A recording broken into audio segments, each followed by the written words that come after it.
buhay pa? Nasaan sila? Maliligtas ba nila kayo ngayon? Hindi! Mamamatay na kayong dalawa! At ang batang yan ay mababawi ko na at may babalik sa aming angkan! Wala kang utang na loob! Matapos ka namin palakihin at alagaan bilang kasapi sa pamilya namin ito ang igaganti mo! Lolo, tama na po! Wala na po kayong magagawa! Matitigil na po ang kasama binabalak niyo sa mga tao! Tanggapin niyo na lang na talo kayo!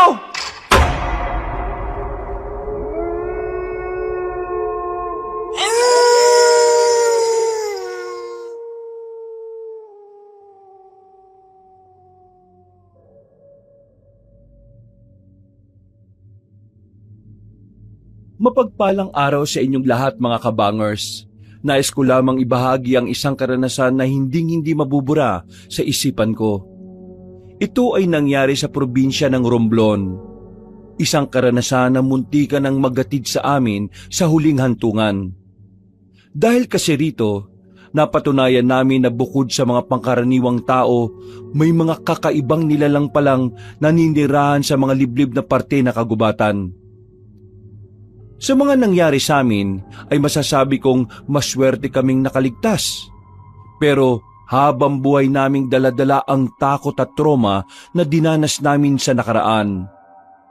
Isang angkan na mga aswang. Yun ang naging mitya ng aming mga buhay.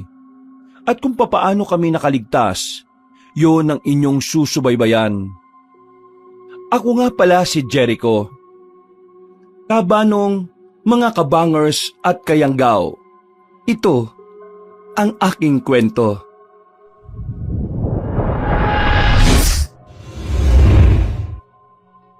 Bago nga pala magsimula ang ating kwento, sana'y mapindot nyo muna ang subscribe button at ang notification bell para lagi kayong nanonotify pag may bago tayong mga kwento. At huwag nyo rin kalilimutan mag-like at comment. Napakalaking tulong po ito sa ating channel para mas makapagatid pa kami sa inyo ng mga magaganda at mga nakakapangilabot na mga kwento. At ngayon, sa ating pagpapatuloy.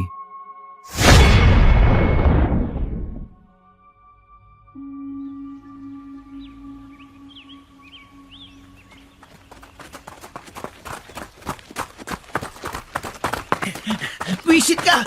Huwag mo nga akong hawakan! Huwag mo hawakan damit ko! Ang bagal mo kasi tumakbo nakakainis ka! Hoy, bilisan nyo! Baka mamaya maabutan nila tayo! Tapos talaga tayo! Puti kasi Roger Ano ba? Ako na nga ang mauna! Kayo talaga! Kapag ako nainis sa inyo, iiwanan ko kayo Oh, o yan! Mukhang wala na yata sila! Dito sa gilid! Pahinga muna tayo! Sino ba kasi yung mga yun, Jericho? Aba, ewan ko. Bakit ako tinatanong mo dyan? Buwag ka pala Malamang, ikaw ang taga rito sa Romblon Wala bang nabanggit sa'yo yung lola mo bago siya namatay? I mean, tungkol dun sa mga nakabahag na yun na humahabol ng tao? Wala. Kahit naman din yung iba naming mga kamag-anak wala rin namang sinabi sa akin. Basta, ang sabi lang sa akin ni Mama, uwian ko yung bahay ni Lola kasi baka tirhan ng ibang tao. Teka, wala na ba talaga sila? Kinakabahan ako sa mga yun Para silang papatay ng tao Sigurado ba kayong wala kayong ginawa sa kanila para magalit sila ng ganun? Wala. Napasilip lang talaga kami sa lugar nila. Malay ba namin kung sino sila? Lahat sila nakabahag. Hindi ko alam kung anong klaseng katutubo sila, pre. Pero para silang papatay talaga ng tao Ang malaga naman ngayon alam na nating may mga ganong tao rito sa gubat. Iwasan na lang natin yung lugar na yun kapag naglalakad-lakad tayo dito ulit. O sige, teka, malapit na ba tayo sa lugar ng lola mo? Oo, konting lakad na lang. Pero, pahinga na lang muna tayo. Hinihingal din ako Noong mga sandaling yon, Kabanong, ay sobrang kinabahan talaga ako. Buong akala namin ay katapusan na namin nun. Buti na lang ay mas mabilis kaming tumakbo kumpara sa mga humahabol sa amin. Mga taong nakabahag at may mga dalang sibat. Hindi namin alam kung mga katutubo sila o kung ano paman. Basta ang sabi ng dalawa sa akin, parang galit agad ang mga yon kahit wala naman silang ginawa na masama. Wala rin naman akong ideya kung ano yon. Hindi naman kasi talaga ako taga Romblon. Pumunta lang ako doon para tauhan ng bahay ng lola ko. Namatay na kasi ang lola ko dahil sa sakit sa puso. 1 buwan nang mawala siya, dumating kami roon para hindi angkinin ng ibang taga roon ng bahay. Wala naman sana magiging problema sa akin sa pagtira doon. Ang kaso nga lang, may mga nangyari lang talagang hindi ko agad mapaniwalaan nung una. Ay nako, buti naman nakauwi na rin kaagad tayo. Ang akala ko talaga magiging tusok-tusok na tayo ng mga taong yun eh. Pre, tingnan nyo itong na-research ko sa internet. Hindi to sa Romblon ha. Ibang probinsya to. Ang sabi dito, may mga grupo daw ng mga taong hindi naabot ng pagiging moderno. Mga nakabahag din. Parang sinaunang taga-bundok ang datingan nila eh. At sobrang territorial din sila. Lahat ng dayo sa lugar nila eh, pinapatay daw nila. Eh baka naman, ganun din yung humabol sa ating kanina. Baka nga ganyan din yun. Basta, iwasan na lang natin pumunta ron. Siguro naman eh, doon lang sila nakatira. Sa iba naman sigurong part ng gubat eh, wala naman sila. Oh, tubig muna. Walang laman yung rep nyo, pre. Mamayang gabi, punta tayo ng bayan. Mamili tayo ng pang-imbak dyan. Alam mo pre, mag-iisang araw pa lang tayo rito pero pakiramdam ko, sobrang tagal na nating nakastay dito eh. Sabi ko naman kasi sa'yo, huwag ka na lang sumama kung napipilitan ka. Hindi naman siya napipilitan. Parang hindi ko lang feel gumala. Mas maganda nang nandito ka kaysa naman nag-aaway lang kayo ng syota mo palagi. Mismo, nadali mo. Kumusta na nga pala kayo ng syota mong yon? Balita ko munti ka na kayong maghiwalay nung nakaraan ah. Ikaw talaga, napaka-chismoso mo. Oo, tama na yan. Baka mamaya magka-personalan na naman kayo eh. Sige, labas lang ako. Bibili ako Yossi. Teka pre, saan ba tindahan dito? Paglabas mo dyan sa gate natin, kaliwa ka ng kanto, tapos diretso. Dun, may mga tindahan na dun. O sige, ingat ka pre ha. Maraming nangangain ng tanga dito. Tumawa na lang si Marvin, habang kami naman ni Roger ay nagiwa na lang ng mga tira-tirang gulay sa ref. Habang ginagawa namin yon, hindi pa rin mawala-wala sa isipan ko ang nangyaring habulan sa gubat. Kabado pero natatawa na lang ako kapag naiisip ko yon. Yung kasi ang unang beses na talaga namang nalagay sa panganib ang buhay namin. Makalipas ang ilang oras, sumapit na rin ang 10:00 ng gabi. Hindi na kami natuloy pumuntang bayan dahil nagkatamaran na lang. Buti na lang, nakabili kami ng alak, pampaantok lang. Mga bandang 11:00, nakatulog na rin ang dalawa. Habang ako naman, kahit may tama ay hindi ako dinadalaw ng antok. Bumaba ako sa sala. Napatingin ako sa may cabinet sa gilid ng kusina. Nakabukas kasi yun ng bahagya. Nakalimutan ko yatang isara. Isasara ko na sana pero meron akong nasilip na libro sa loob. Kinuha ko yon. Kulay itim kasi kaya napukaw agad ang atensyon ko. Pagbasa ko, biglang nakarinig ako ng boses babae sa pintuan ng sala. Hindi ko rin pala naisara yon kaya nakapasok ang pinsang kong babae. Si Nalin. Parang laging seryoso sa buhay.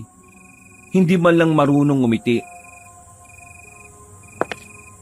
Pagmamayari ni Lola yan. Oo, alam ko naman.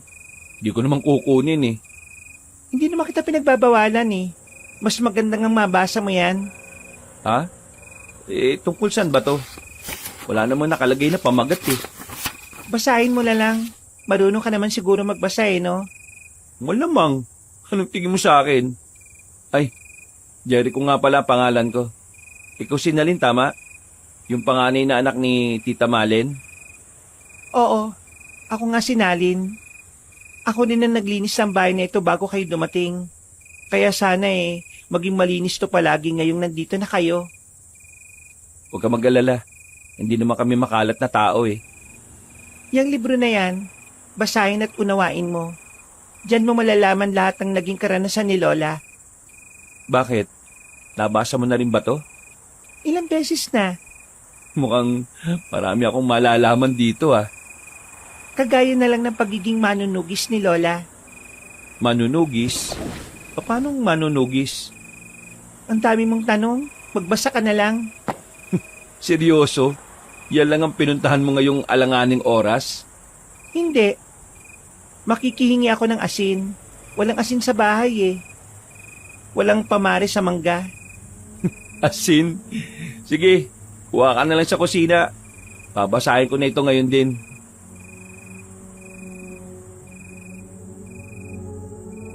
Hindi na siya nagsalita kabanong dire-diretso na siyang naglakad patungo sa kusina. Ako naman ay dumiretso na lang din sa kwarto ko. Sinimulan kong basahin ang nakalagay sa libro. Unang 5 pahina pa lang, na-weirduhan na ako. Tungkol kasi sa mga aswang ang nakasulat doon. Pero binasa ko pa rin hanggang dulo. Inabot na nga ako ng madaling araw. Sa libro, nakalagay doon na isinulat yon ng kaibigan ni Lola. Tungkol yon sa isang grupo ng mga residente na kumakalaban daw sa mga aswang noon. Kasama ang pangalan ni Lola sa mga lumaban daw di umano sa mga aswang. Bagay na hindi ko agad magawang paniwalaan. Kasi ang pagkakaalam ko lang naman noon, dating kapitan lang si Lola ng lugar nila. At wala rin namang nakwento sa akin si Mama na ang lola ko ay naging parte ng kilusan kontra sa mga aswang. First of all, totoo ba yung mga aswang na yan? Natawa ko sandali. Nilagay ko na lang sa gilid ng kama ko ang libro at natulog na rin.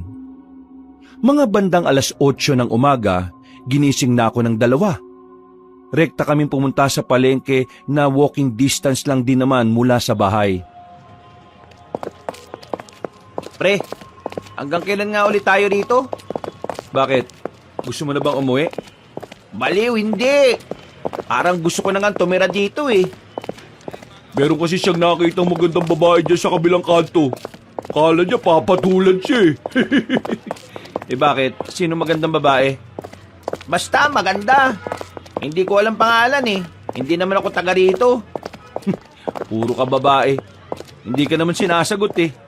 Uy, grabe naman. Bakit may pag-atake? Natatawa na lang kami at saka nakarating na rin sa palengke. Marami kaming kamag-anak sa palengke kaya kahit na papaano, nakatipid pa kami ng pera. Pag-uwi namin sa bahay ay agad kaming nag-asikaso. Pagkatapos ng tanghalian, naganda na rin kami para sa pag-alis namin. Papunta kami ng bayan para mamili ng mga pang-imbak sa ref.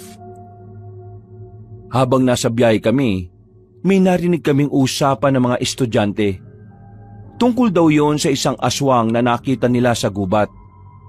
Nung una, binabaliwala ko lang kasi baka gawa-gawa lang nila.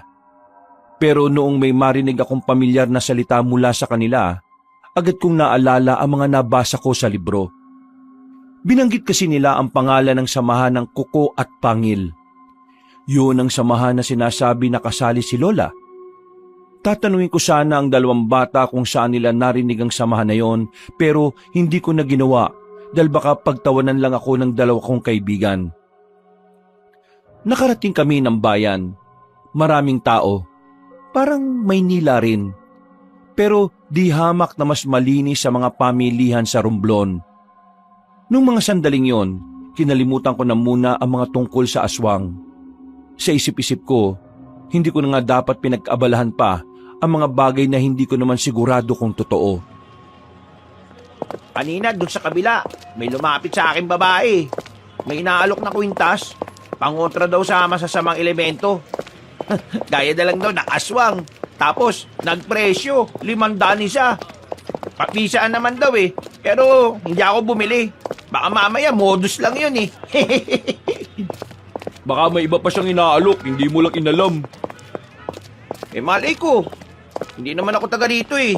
Baka mamaya yung babaeng yung pala yung mismong aswang.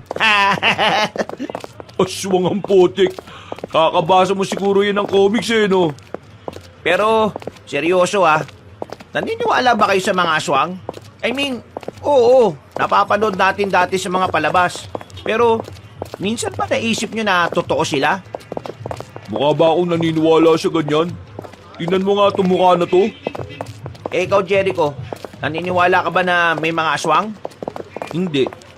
Mas naniniwala pa ako sa sinabi ni Mang Tonying na dati siyang kapre eh. Saan mo naman ba kasi narinig na totoo yung mga aswang na yan ha, Marvin? Sa matatanda, Sa matatanda, naniwala ka naman. malamang, sila mas nakakaalam ng mga ganong bagay eh. Ay nako, totoo man o hindi ang mga aswang, ang isipin nyo na lang, kailangan na natin makauwi para makapagpahinga na. Masakit na mga paa ko kakalakad natin maghapon eh. Natigil naman ang usapan tungkol sa bagay na yon. Pero ako, habang nasa biyahe na kami pabalik, muli na naman bumalik sa alaala ko ang tungkol sa mga nabasa ko sa libro. Kahit sa isipin kong hindi naman yun totoo.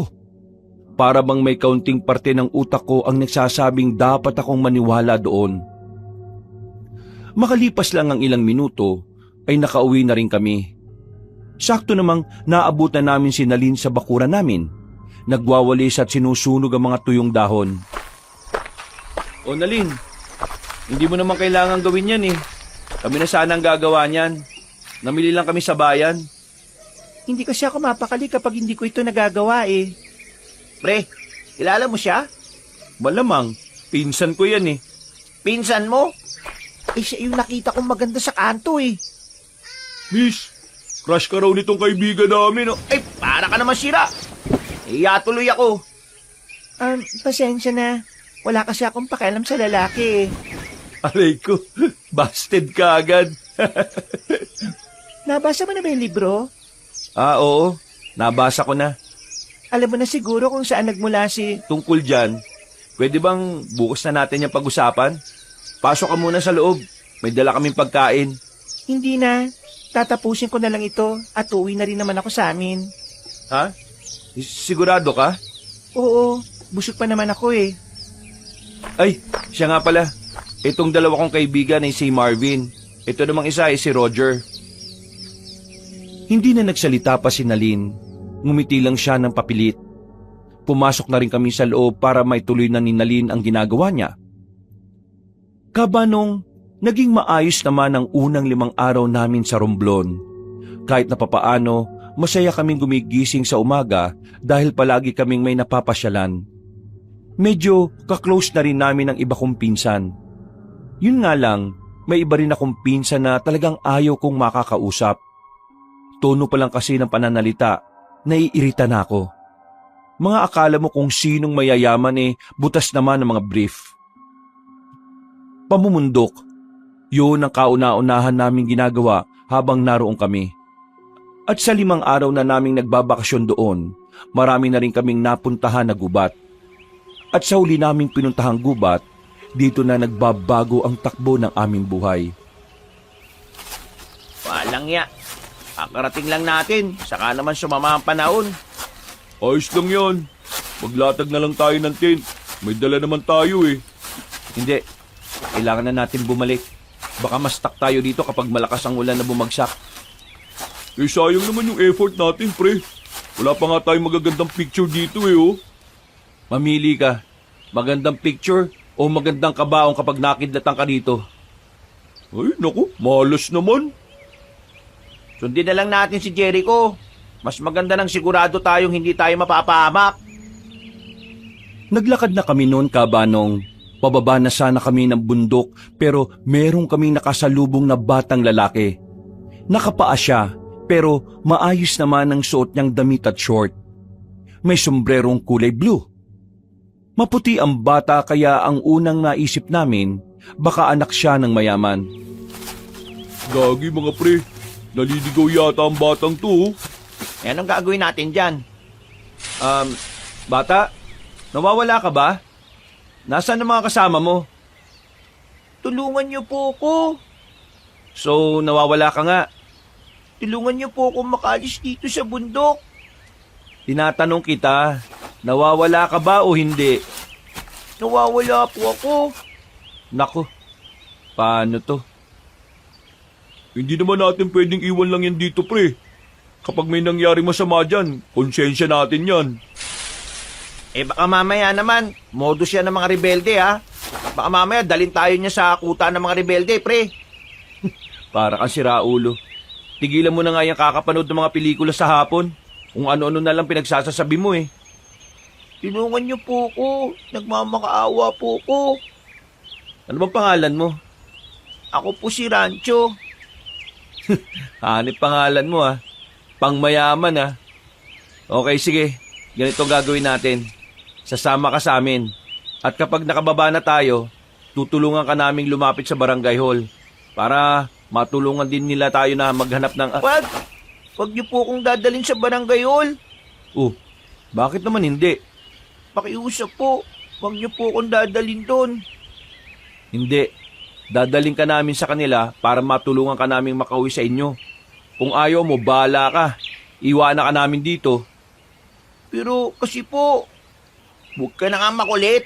Pasalamat ka pa nga tutulungan ka namin eh. Tara na, baka abutan pa tayo ng malakas na ulan dito. Wala nang nagawa ang bata at sumama na lang din siya sa amin pababa ng bundok. Nung oras na yon, pangkaraniwang bata lang talaga ang tingin ko sa kanya. Ganon din naman ang dalawang kaibigan ko. Saktong pagdating namin sa kalsada, bigla namang bumagsak ang malakas na ulan. Mabuti na lang ay kagad kaming nakasilong sa may gilid. Lamig na lamig kami. Samantalang yung batang lalaki ay parang wala man lang nararamdaman. Napansin ko rin na mula nang makasama namin siya ay palagi siyang tulala. Uy, bata, alam mo bang pangalan ng mga magulang mo? Uy, natanong ka oh. wala na po akong mama at papa eh. Pero meron po akong lolo at lola. Sila pong kasama ko sa bahay. Pero ayoko na po sa kanila. Ha? Ayaw? Anong ayaw? Alam ko na. Tumakas ka sa kanila, no? Hindi ka totoong nawawala, no? Naglayas ka ba? Hindi nakapagsalita ang bata sa sinabi ko.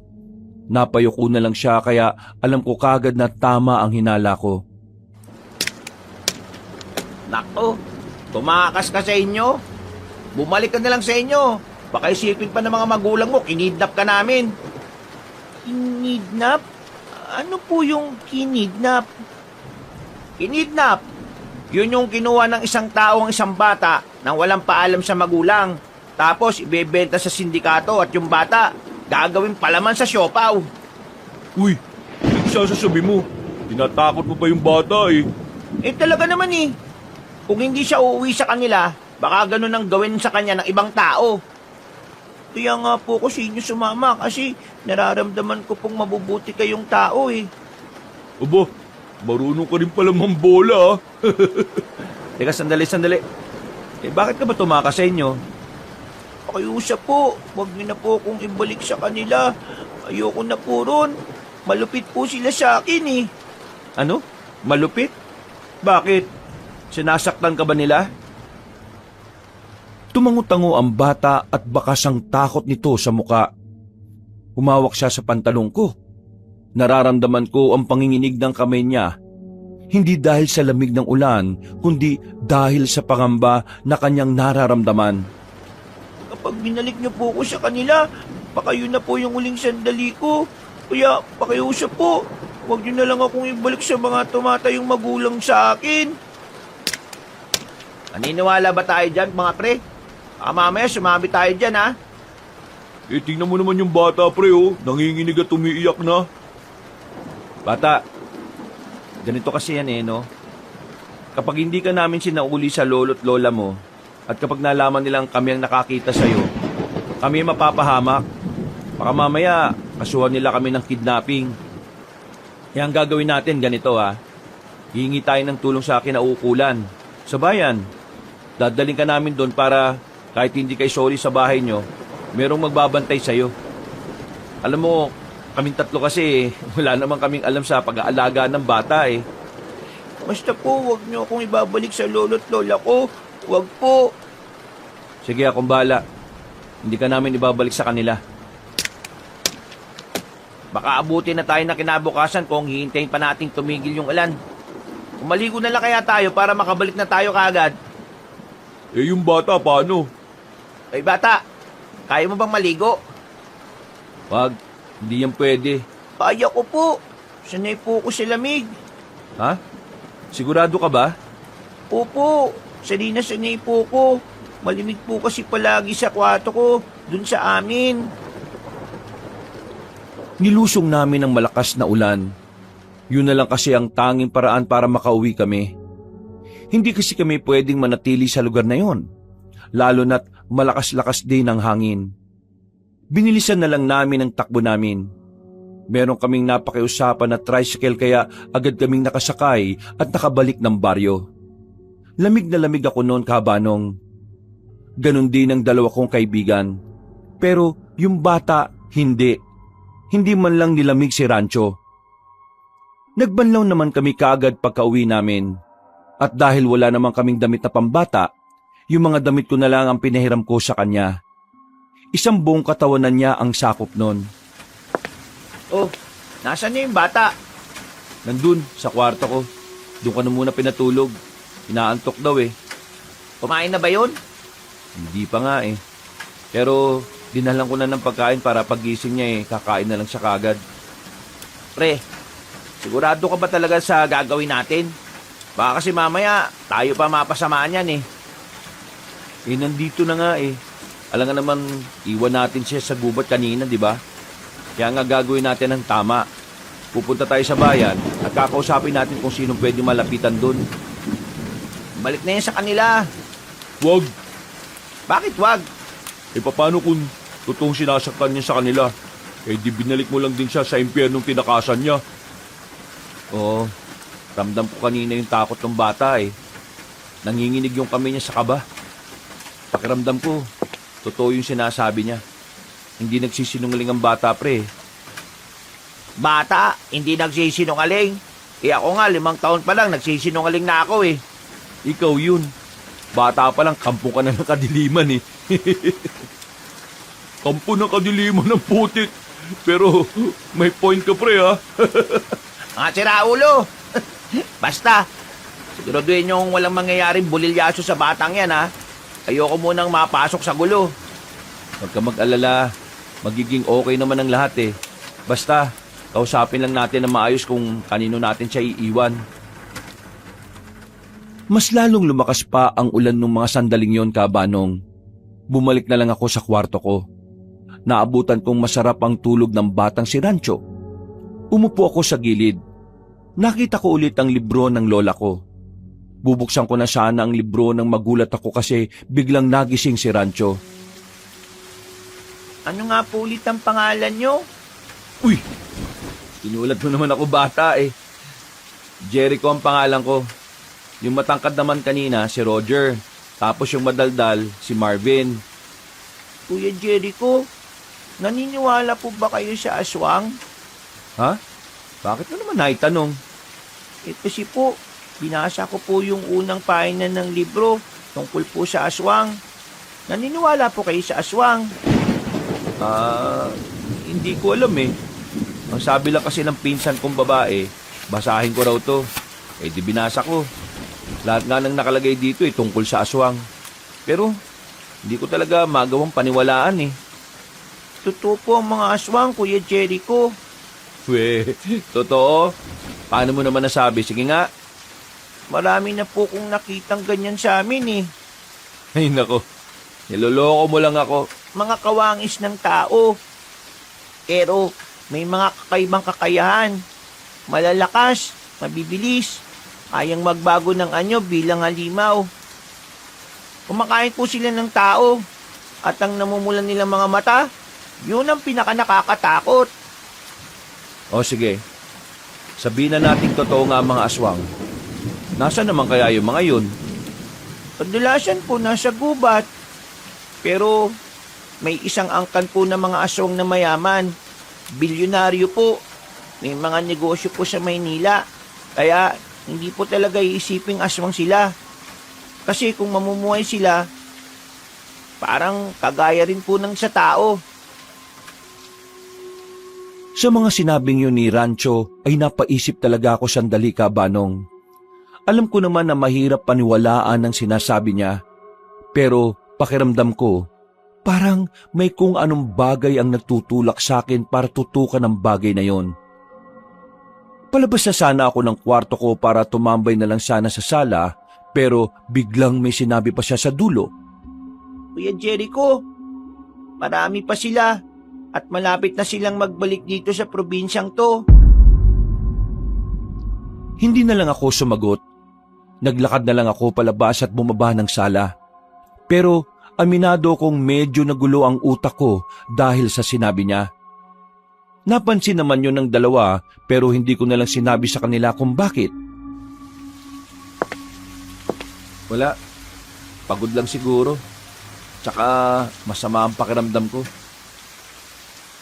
Pasensya ka na kasi ako nagsuggest na lumusong tayo sa bahay. Wala naman kasing ibang way. Tingnan mo, 9:00 na. Malakas pa rin ang ulan. Kung hindi tayo umalis, baka nandun pa rin tayo hanggang ngayon. Ang defensive mo naman. Hindi naman kita sinisisi, no?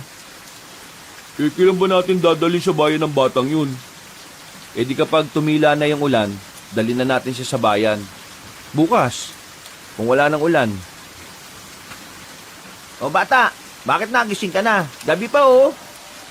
Niya po kasi ako kasi wala po akong ginagawa eh. Pwede po bang ako na lang ang maghugas ng plato niyo sa lababo? Nagkatinginan kaming tatlo. Ikinabigla namin ang sinabi niyang yon. Habang tumatagal kasi, kapag nagsasalita siya ay parang hindi naman siya bata.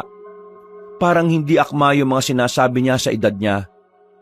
Bihira na lang kasi kami makarinig ng batang nagkukusang loob na maghugas ng plato.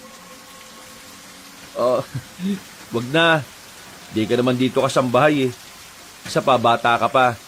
Hindi ka namin uutusan dito. Si Marvin ang gagawa nun. Gusto naman niya eh. Why not? Hayaan mo na siya. Uy, huwag kang tamad dyan. Bisita yan natin dito, no? At saka, hindi naman niya abot yung lababo eh. Sige na, Marvin. Hugasan mo na yung plato. Ayaw ko naman po eh. Hindi. Bisita ka rito. Hindi ka dapat pinapakilos. Isa pa, bata ka. Dapat nga nagpapahinga ka na sa taas eh. Hindi pa po kasi ako makatulog, Kuya Jericho. Ang mabuti pa, sumama ka sa akin sa kusina. Merong pagkain doon, tara, kumain ka. Sumama naman si Rancho kay Roger at sabay silang kumain. Habang ako naman ay nanatili lang sa sala, mas lalo pang naging matindi ang sama ng panahon sa mga sumunod na oras. Malakas ang hangin at sinasabayan pa ng malalakas na kulog at kidlat. Mga bandang 12:00, nakaramdam na rin ako ng antok. Ako ang kasama ni Rancho sa kwarto. Nagtabi na kaming matulog dahil malaki naman ang kama. Bandang 3:00 na madaling araw, nagising ako nang maramdaman kong wala na sa kama si Rancho. Tiningnan ko sa sahig sa pag-aakalang lumipat lang yon ng higaan. Pero wala ang bata. Lumabas ako ng kwarto ko, bumaba ng sala.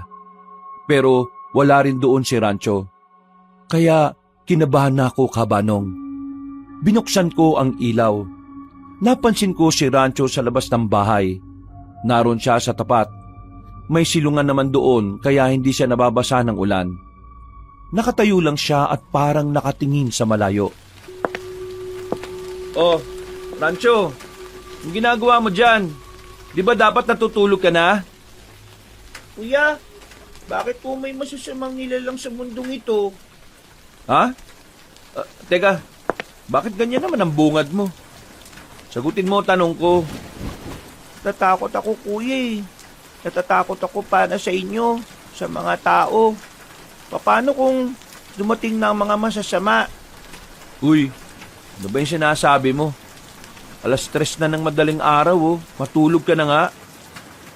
Ang mga aswang, Kuya Jericho, Ang mga aswang, malapit na silang magbalik. Kailangan natin ng tulong ng mga albularyo at manunugis. Teka, sandali nga, bata ka. Ano ba? Totoo bang bata ka talaga? Opo, bata lang po ako. Pero yung pagkakahulma sa utak ko at puso ko, parang pang isang matandang marami ng karanasan. Hindi na kita mag-gets eh. ang creepy na ng pinagsasabi mo. Ano pong creepy? Creepy. Nakakatakot. Ganun. Pero wala nang mas nakakatakot, kuya, kapag dumating na sila para ang kinin ng probinsyang ito. Ay nako. Alam mo, Rancho, kung ganyan ka ng ganyan, isasauli na kita sa guardian mo. Kapag ginawa niyo po yun, katapusan na ng lahat. Tama na nga. Mabuti pa, pumasok ka na sa loob at bumalik ka na sa pagtulog. Ikaw na lang ang batang gising sa ganitong oras eh. Huwag kayong mag-alala, kuya. Tutulungan ko kayo sa abot ng makakaya ko. Ay nako. Oo na. Sige na, pasok na sa loob. Pumasok naman si Rancho sa loob. Pero ako, dumiretso na muna ako sa kusina at nagtimpla na lang ng kape. Aminin ko man o hindi, napapaisip din talaga ako sa sinabi ng bata. Hindi ko maintindihan kung bakit ganoon ang lumalabas sa bibig niya. Parang masyadong makahulugan. Kinaumagahan, humina na rin ang ulan. Nakahiram kami ng gamit pambata sa mga pinsan ko, kaya yun ang pinasuot namin kay Rancho. Nakasakay kagad kami ng tricycle. Habang nasa biyahe, napansin kong tahimik lang si Rancho. Parang malalim na naman ang iniisip. Narito na tayo. Ang tanong, saan natin siya ilalapit? Magtanong-tanong na lang tayo kung saan dito merong police station. Rancho, ayos ka lang ba? Kanina ka ba hindi nagsasalita ah? Hindi na po ba talaga magbabago ang isip nyo? Kung ako po kasi ang tatanungin, mas gugustuhin ko na lang pong nasa bahay nyo eh. Alam mo, gustuhin man namin, hindi ka rin naman pwede. Kapag nalaman kasi ng mga kamag-anak namin na may kasama kaming bata, magtataka yun. Baka mamaya kung ano pang isipin nila. Hindi na nagsalita si Rancho. Nagsimula na lang kaming maglakad at magtanong-tanong. Habang naglalakad kami sa maraming tao, bigla na lang nagtago sa likuran ko si Rancho. Nanginginig ang kamay niya sa takot. Ramdam na ramdam ko yun. Oh, bakit Rancho? Anong problema?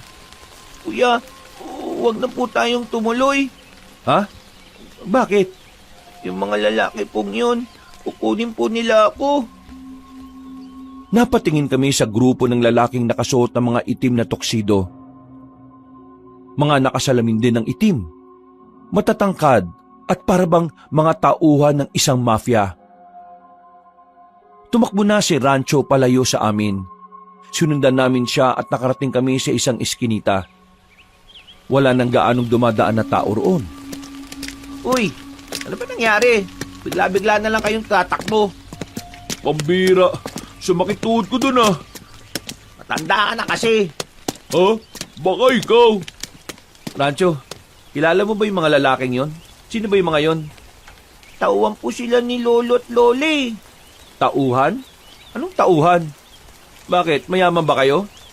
Saka ako na po ipapaliwanag kapag nakalis na po tayo dito. Kuya, kapag nakuha po nila ako, hindi na po ako makakalabas sa amin. At baka yun na rin po yung huling sandali ko dito sa mundo. Pambirang bata to talaga oh. Ano bang ginawa mo sa lolo't lola mo ha? O sige na. Tara na kaya. Baka mamaya marami silang nag-iikot dito eh. Eh paano yung lakad natin? Di ba pupunta tayo sa istasyon ng mga pulis? Delikado kung ibibigay natin siya ngayon. Kailangan na natin umalis. Tara na. Lumabas kami ng iskinitang yon. Buong akala namin na hindi na namin makakainkwentro ang mga lalaki. Pero nanlaki ang mga mata namin nang mapansing may nakasalubong kaming mga lalaking nakaitim. Napatingin din sila sa amin, partikular sa batang kasama namin. Kuya, nakita na nila tayo! Takbo na tayo! Wala kaming sinayang na sandali, Kabanong. Agad kaming tumakbo. Binitbit na ni Roger si Rancho para mas mapabilis kami. Pagdating namin sa kalsada, wala kaming maparang sasakyan. Pagtingin namin ulit sa likuran ay natanaw na namin ang mga kalalakihan. Pinagpatuloy namin ang pagtakbo. Hindi na namin namalayan na nakalayo na pala kami sa bayan. Wala kaming ibang mapagtaguan kaya pinasok na namin ang gubat. Kuya, hindi tayo dapat pumasok dito sa gubat. Mas mabilis silang tumakbo sa lugar na to. Pwede ba? Huwag ka na muna magsalita. Kami nang bahala para hindi ka makuha ng mga yon. Kuya, kailangan nga natin makalis dito. Kung hindi, Sabik tumahimik ka muna eh. Ang ingay mo. Nanahimik na si Rancho nang si Roger na ang nagsalita. Nang nasa kalagitnaan na kami ng kagubatan, ay minabuti naming magpahinga na muna. Hingal na hingal kami, para akong aatakihin sa puso. ano? Wala na ba? Tingin ko, wala naman na sila. Ito na nga ba sinasabi ko eh. Mapapahamak tayo ng dahil sa batang yan. Hindi ito ang tamang oras para dyan, Marvin. Kailan ba ang tamang oras? Kapag napatay na tayo ng mga lalaking yun. Sinasabi ko naman kasi sa inyo eh, hindi natin kilala ang batang yan. Wala tayong alam kung saan yan galing. Paano kung galing pala yan sa big time na sindikato sa bansa natin? Di, tapos na tayo ngayon. Ano gusto mong gawin ngayon? Ibigay na lang natin tong bata kahit alam nating magiging impyerno ang buhay niya ron? At naniniwala talaga kayo sa sinasabi ng batang yan? Tingnan nyo nga oh. Hindi niya nga sinabi sa atin na mayaman sila. At may mga taon na naghahanap sa kanya. Kaya bakit kayo maniniwala sa batang hindi naman sinasabi ang totoo? Pasensya na po kayo. Kung dahil sa akin ay nagtatalo po kayo. Wala na po kasi talaga akong malapitan eh. Kayo na lang po ang pag-asa ko para makaligtas sa kanila. Pwede ba mamaya na natin pag-usapan ng mga bagay na yan? Ang una nating isipin ngayon, kailangan natin matakasan ng mga humahabol sa atin. Napabuntong hininga na lang si Marvin. Nakukuha ko naman ang pinupunto niya. At alam ko naman na nag-aalala lang din siya sa kaligtasan namin. Pero sa kabilang banda, hindi naman din namin pwedeng iwan na lang si Rancho. Kami ang nakita niya sa gubat. Konsyensya namin kung may masamang mangyari sa kanya. Tingin ko nga nun, meron talagang magandang dahilan kung bakit nagtagpo ang landas namin. Nang masiguro naming wala na nga ang mga humahabol sa amin, ay agad na rin kaming lumabas doon at bumalik sa kalsada. Kabadong malala pa rin kami noon kaya hindi kami nagpakakampante. Kanina pa tayo naglalakad. Bakit walang dumadaan na sasakyan dito? Ay nako, malas talaga oh. Di ba sabi sa atin ng mga pinsan ni Jericho, wala talagang gaanong dumadaan dito. Kasi mas malayo to kaysa dun sa kabilang kalsada. Kailangan natin bumalik sa sentro. Pero kuya, Hindi natin pwede itong lakarin. Sobrang layo. Isa pa, hindi natin alam kung anong meron kapag tinahak natin ang direksyon na yan. Paano yung mga mahabol sa atin kanina? Kaya nga kailangan natin mag-ingat ngayon. Kailangan natin makasakay dun. Kung hindi, mas mahihirapan tayong umuwi. Wala silang palag sa sinabi ko. Binilisan namin ang paglalakad hanggang sa makarating na kami ulit sa sentro. Alerto kami sa paligid. Tingin kami ng tingin sa kahit na saan. Nang matanaw na namin ang nakapilang jeep, pasimple kaming lumapit doon. Nakasakay naman kami. Kaso, nung nasa loob na kami, ay nakita namin ang mga nakaitim na lalaki sa labas. Sumenyas lang ako sa mga kasama ko na kumilos lang ng normal. Si Rancho naman ay ipinasok ko sa damit ko ang ulo para hindi makita ang mukha niya. Nakahinga kami ng maluwag nang makita naming lumagpas na ang kalalakihan. Pag-andar ng jeep, ay para kaming nabunutan ng tinik sa lalamunan. Ligtas kaming nakabalik sa baryo namin.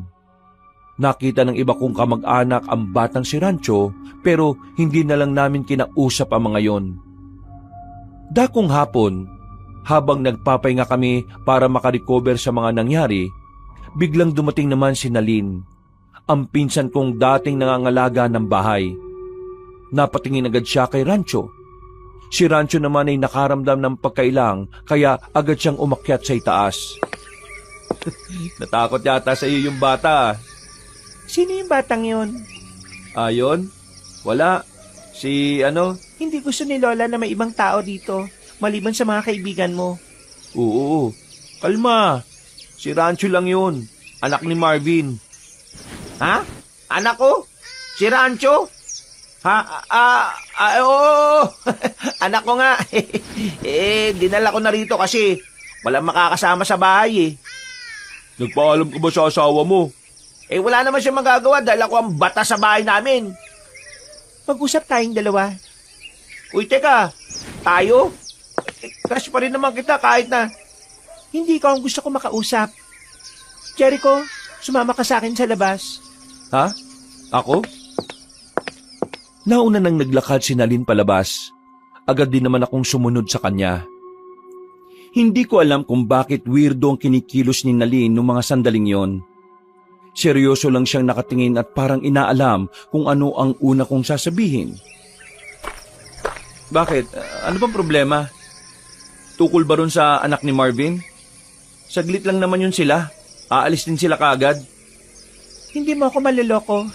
Hindi anak na kaibigan mo yon. Anak nga, Marunong akong kumilatis ng taong nagsisinungaling. Kaya hindi kayo pwede maglihim sa akin. Hindi yun anak ng kaibigan mo. Ngayon, sabihin mo sa akin, saan niyo siya nakuha? pambihira. Manghuhula ka ba? Oo na, sasabihin ko na. Hindi namin siya kinuha. Nakasalubong namin siya habang namumundo kami kahapon. Ibabalik naman namin siya sa pamilya niya pero ayaw niya eh. Ang sabi niya kasi, sinasaktan siya ron sa kanila. Kaya ayan, nandito na muna habang hindi pa namin alam kung anong gagawin namin sa kanya. Alisin niyo ang batang yan dito. Kalma. Bata lang yun. Huwag kang masyadong mainit. Hindi naman siguro magagalit si Lola kung may tinulungan kaming bata, no? Hindi pa karaniwang batang dinala niyo sa bahay ni Lola. Ha? Anong hindi pangkaraniwang pinagsasasabi mo? Nakita mo naman, no? Bata si Rancho. Nakita mo ba siyang lumipad?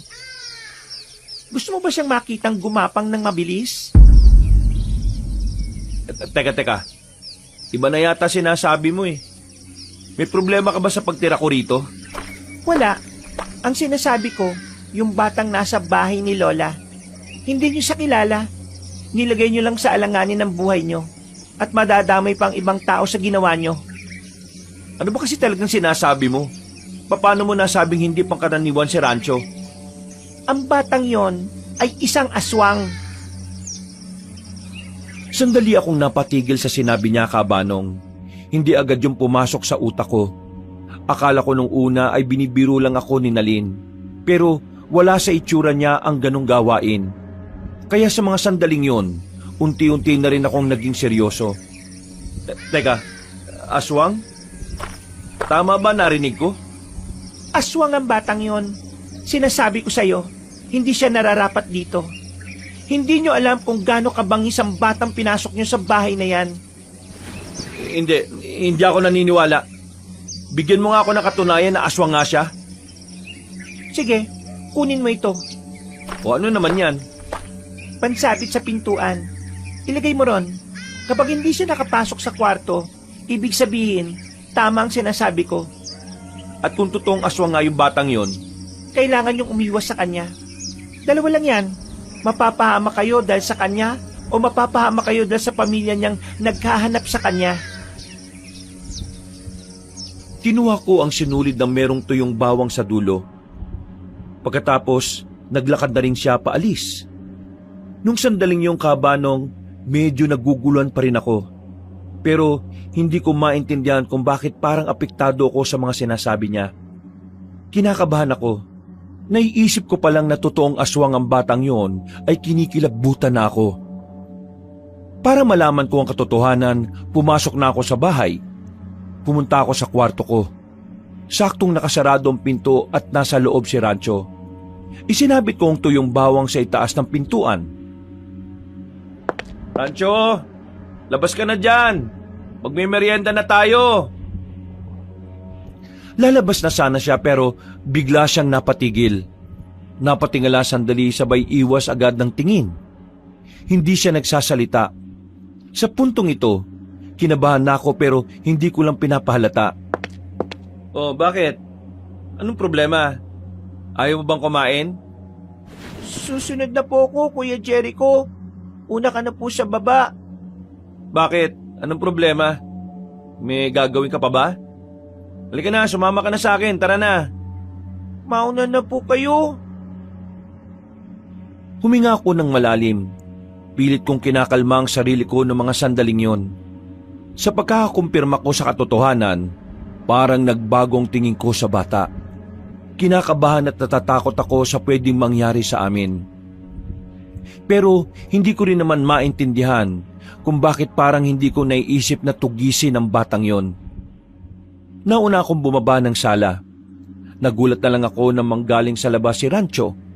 Hindi siya lumabas ng kwarto gamit ang pinto. Malamang ay sa bintana siya dumaan. Nagawa niya yon dahil hindi niya talaga kayang lagpasan ang pinto. Oh, saan galing yan? Mag-aala-gala sa labas, alam nang may mahabol sa atin kanina eh. Sa gilid lang po, naganap po ng mga bato. Mga bato? Nagbabato ka na ba? Uy, mais ka nga. Parang hindi bata kausap mo ah. Rancho, kumain ka na muna. Bakit? Saan ka pupunta? Punta lang ako sa kabila sa mga pinsan ko. May kakausapin lang ako. Mamaya na yan, merienda muna tayo. Sandali lang naman to. Naglakad na rin ako palabas ng bahay. Agad kong pinuntahan si Nalin. Sakto namang nakita ko siya sa bakuran nila na abalang nagwawalis. Napatigil siya nang lapitan ko siya. Tumingin-tingin muna ako sa paligid. Nang masiguro kong wala namang ibang makakarinig ng sasabihin ko, ay agad na akong nagsalita. Anong pwede kong gawin? Ano? Napatunayan mo na ba?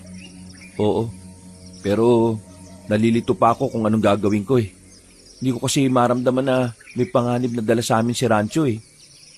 Jericho, huwag kang papalinlang. Ang mga aswang natural na masama. Pagsilang pa lang sa kanila sa mundong ito, likas na ang kasamaan sa puso nila. Kaya kailangan mong tugisin ang batang yon. Kung hindi, baka kayong tugisin niya. Teka sandali, may naisip ako bigla. Ano yun? May mga humahabol kay Rancho kanina nung nasa bayan kami. Mga lalaking nakasuot na itim at mga nakasalamin din ng kulay itim. Ang sabi ni Rancho sa amin, tauhan daw yun ng lolo't lola niya. Hinahabol siya. Ayaw niyang umuwi sa kanila dahil baka mawala na siya sa mundo kapag nangyari yon. Kapag nakuha raw siya ng lolo't lola niya, katapusan na raw ng mga tao. Sinabi niya yon? Oo, pero hindi ko kagad mapaniwalaan eh. Hindi ko alam kung totoo yung sinasabi niya. May naalala kong sinabi ni Mang Lino. May haka-haka raw nung nakaraang taon. May angkan ng mayamang aswang dito sa Romblon. Meron daw silang tinatawag na sugo at alay. Yun daw ang magpapalakas sa lahat ng mga aswang. Naisip ko lang, kung totoong sinasabi ng batang yon, baka siya yung sugo at alay, kaya siya gustong makuha ng mga humahabol sa kanya. Ibig sabihin, yung mga humahabol sa kanya ay mga aswang?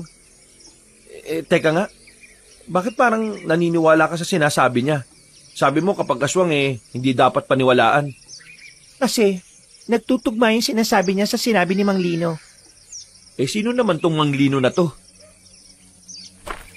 Sumama ka sa akin para malaman mo kung sino siya. Saan naman tayo pupunta? Basta, sumama ka na lang. Sa labas na ng baryo namin ang bahay na pinuntahan namin. Halos 5 minutong lakaran din. Pagdating namin doon, naabutan namin ng matandang lalaki na puti na ang buhok. Mukhang maangas dahil maskulado ang katawan dahil may edad na. Tapos, ang dami pang tattoo sa katawan. Meron ding hikaw sa ilong at sa labi. Napadalaw yata ang panganay na po ni Lourdes. Bakit? Anong problema? At sino yung kasama mo? Kasintahan mo? Pinsan ko siya. Siya ang bago nakatira ngayon sa bahay na naiwan ni Lola. Ganun ba? Iyo, ano ba pangalan mo? Jericho po ang pangalan ko. Ako naman si Lino. Kaibigan ako ng lola niya. Isa akong albularyo at manunugis. Alam mo ba kung ano ang manunugis? Hindi po eh. Sa katunayan, kaya kami narito. May gusto kaming sabihin tungkol sa aswang. Nang marinig yun na matandang lalaki ay unti-unting nawala ang ngiti niya. Sumiryoso ang mukha niya at saka naupo sa mahabang upuan na yari sa katawan ng puno. Hindi na kami nagsayang pa ng oras. Sinabi na namin ni Nalin ang tungkol kay Rancho. Tahimik lang namang nakikinig sa amin si Mang Lino. Pagkatapos, iniwan niya kami sandali at kumuha siya ng mainit na kape. Kalmado siya na parabang sanay na siya sa mga ganoong usapan. Kailangan kong makausap ang batang yon. Pero huwag niyo po siyang sasaktan ha. Kahit na nalaman ko na aswang siya, pakiramdam ko hindi naman siya masama eh. Anong hindi masama? Hindi ka ba nakikinig sa mga sinasabi ko sa iyo kanina? Lahat ng aswang ay masasama. Kung nandito pa si Lola, siya pa mismo magsasabi sa iyo niyan eh. Eh kung talagang masamang aswang si Rancho, dapat sa gubat pa lang eh, dinali na niya kami. Pero hindi eh. Sumama siya sa amin ng mapayapa. Walang nangyaring masama sa amin. Dahil meron siyang gustong mangyari kaya hindi niya kayo kagad sinaktan. Hindi yung ganun. Basta, nararamdaman ko na hindi siya masama. Medyo nakaramdam ako ng konsensya ng mga oras na iyong kabanong.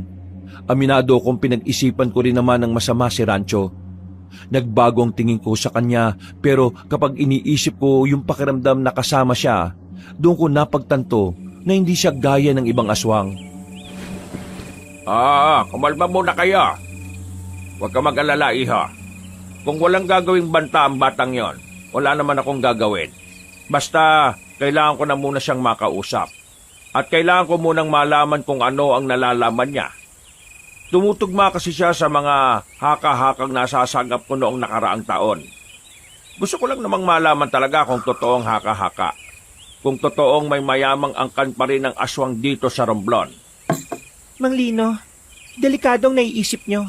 Paano kung naiintindihan kita, Nalin? Pero, kailangan mo magtiwala sa akin ngayon. Alam mo naman na matagal na nating hinihintay ang pagkakataong ito, hindi ba? Ang mapuksa ang mga aswang na yan.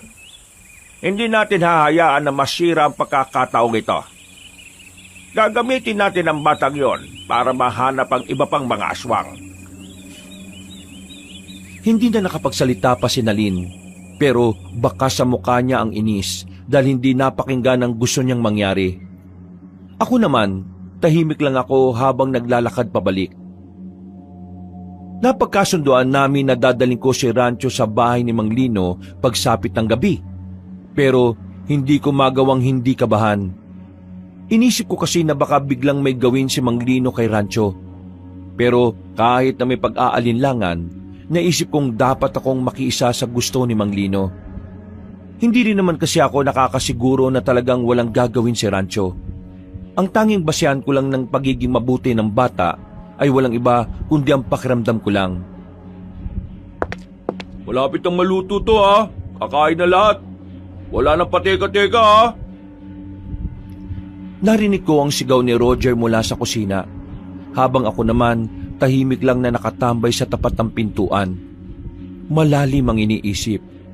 Nakatingin ako sa malayo. Naramdaman ko na lang na nasa tabi ko na ang batang si Rancho. Umupo siya.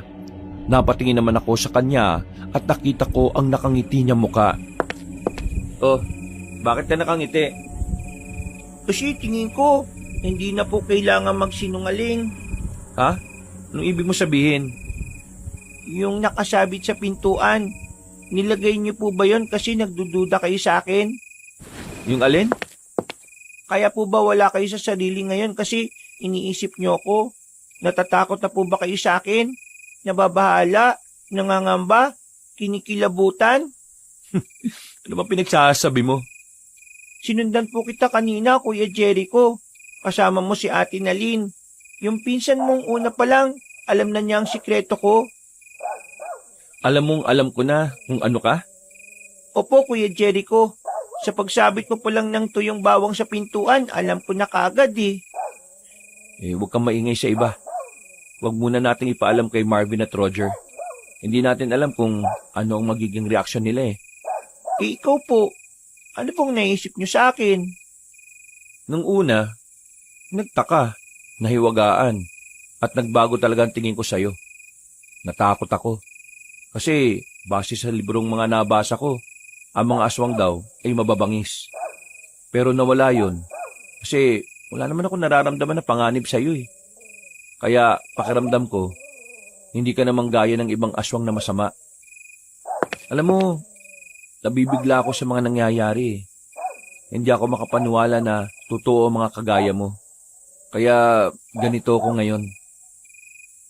Kuya, hindi ako masamang aswang. Sa katunayan po, gusto ko pong wakasan ng ginagawa ni Lolo at Lola eh. Kaya sasama po ako sa inyo ngayong gabi. Gusto ko pong makausap yung matandang kinausap niyo po kanina. Ha? Sigurado ka ba? Kung yun pong natatanging paraan para mapatunayan na hindi ako masama, hindi po ako magdadalawang isip na gawin yun. Tumango na lang ako. Natigil ang usapan namin nang biglang dumating si Marvin para tawagin na kami. Sabay-sabay kaming nagapunan. Pagkatapos, lumabas na muna ako ng bahay. Sumunod naman sa akin si Rancho.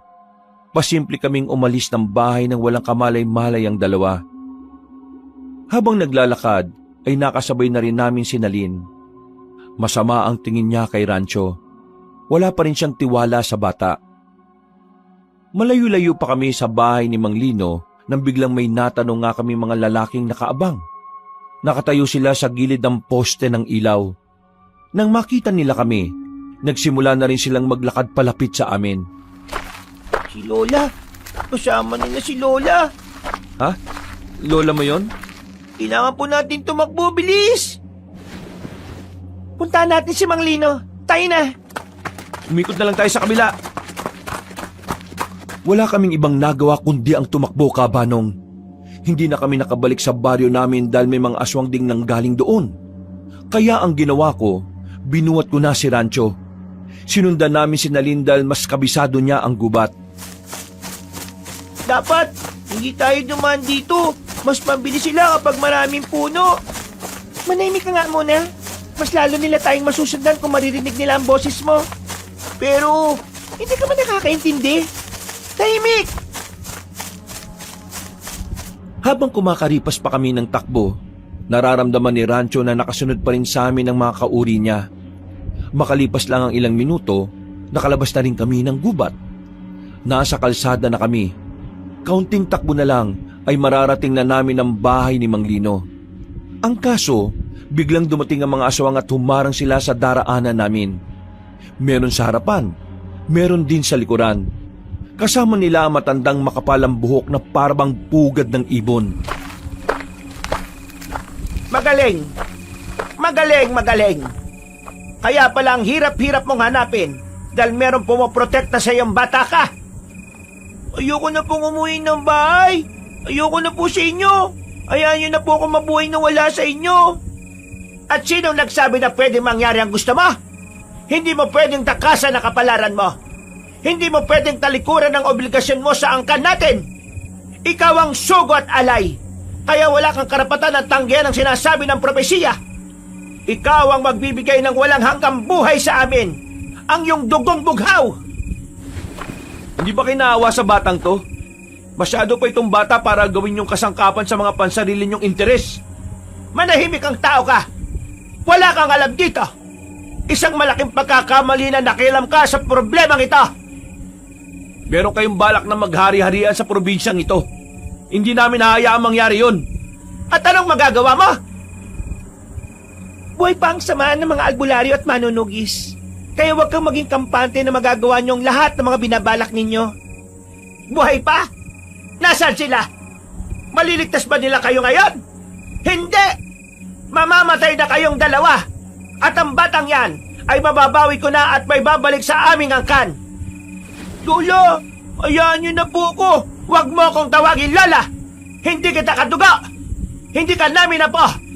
Inalagaan ka lang namin dahil may pakinabang ka sa amin. Ngayong hinog na ang pagiging dugong pughaw mo, kailangan ka na namin gamitin. Hindi niyo po ako tinuring na tunay na apo?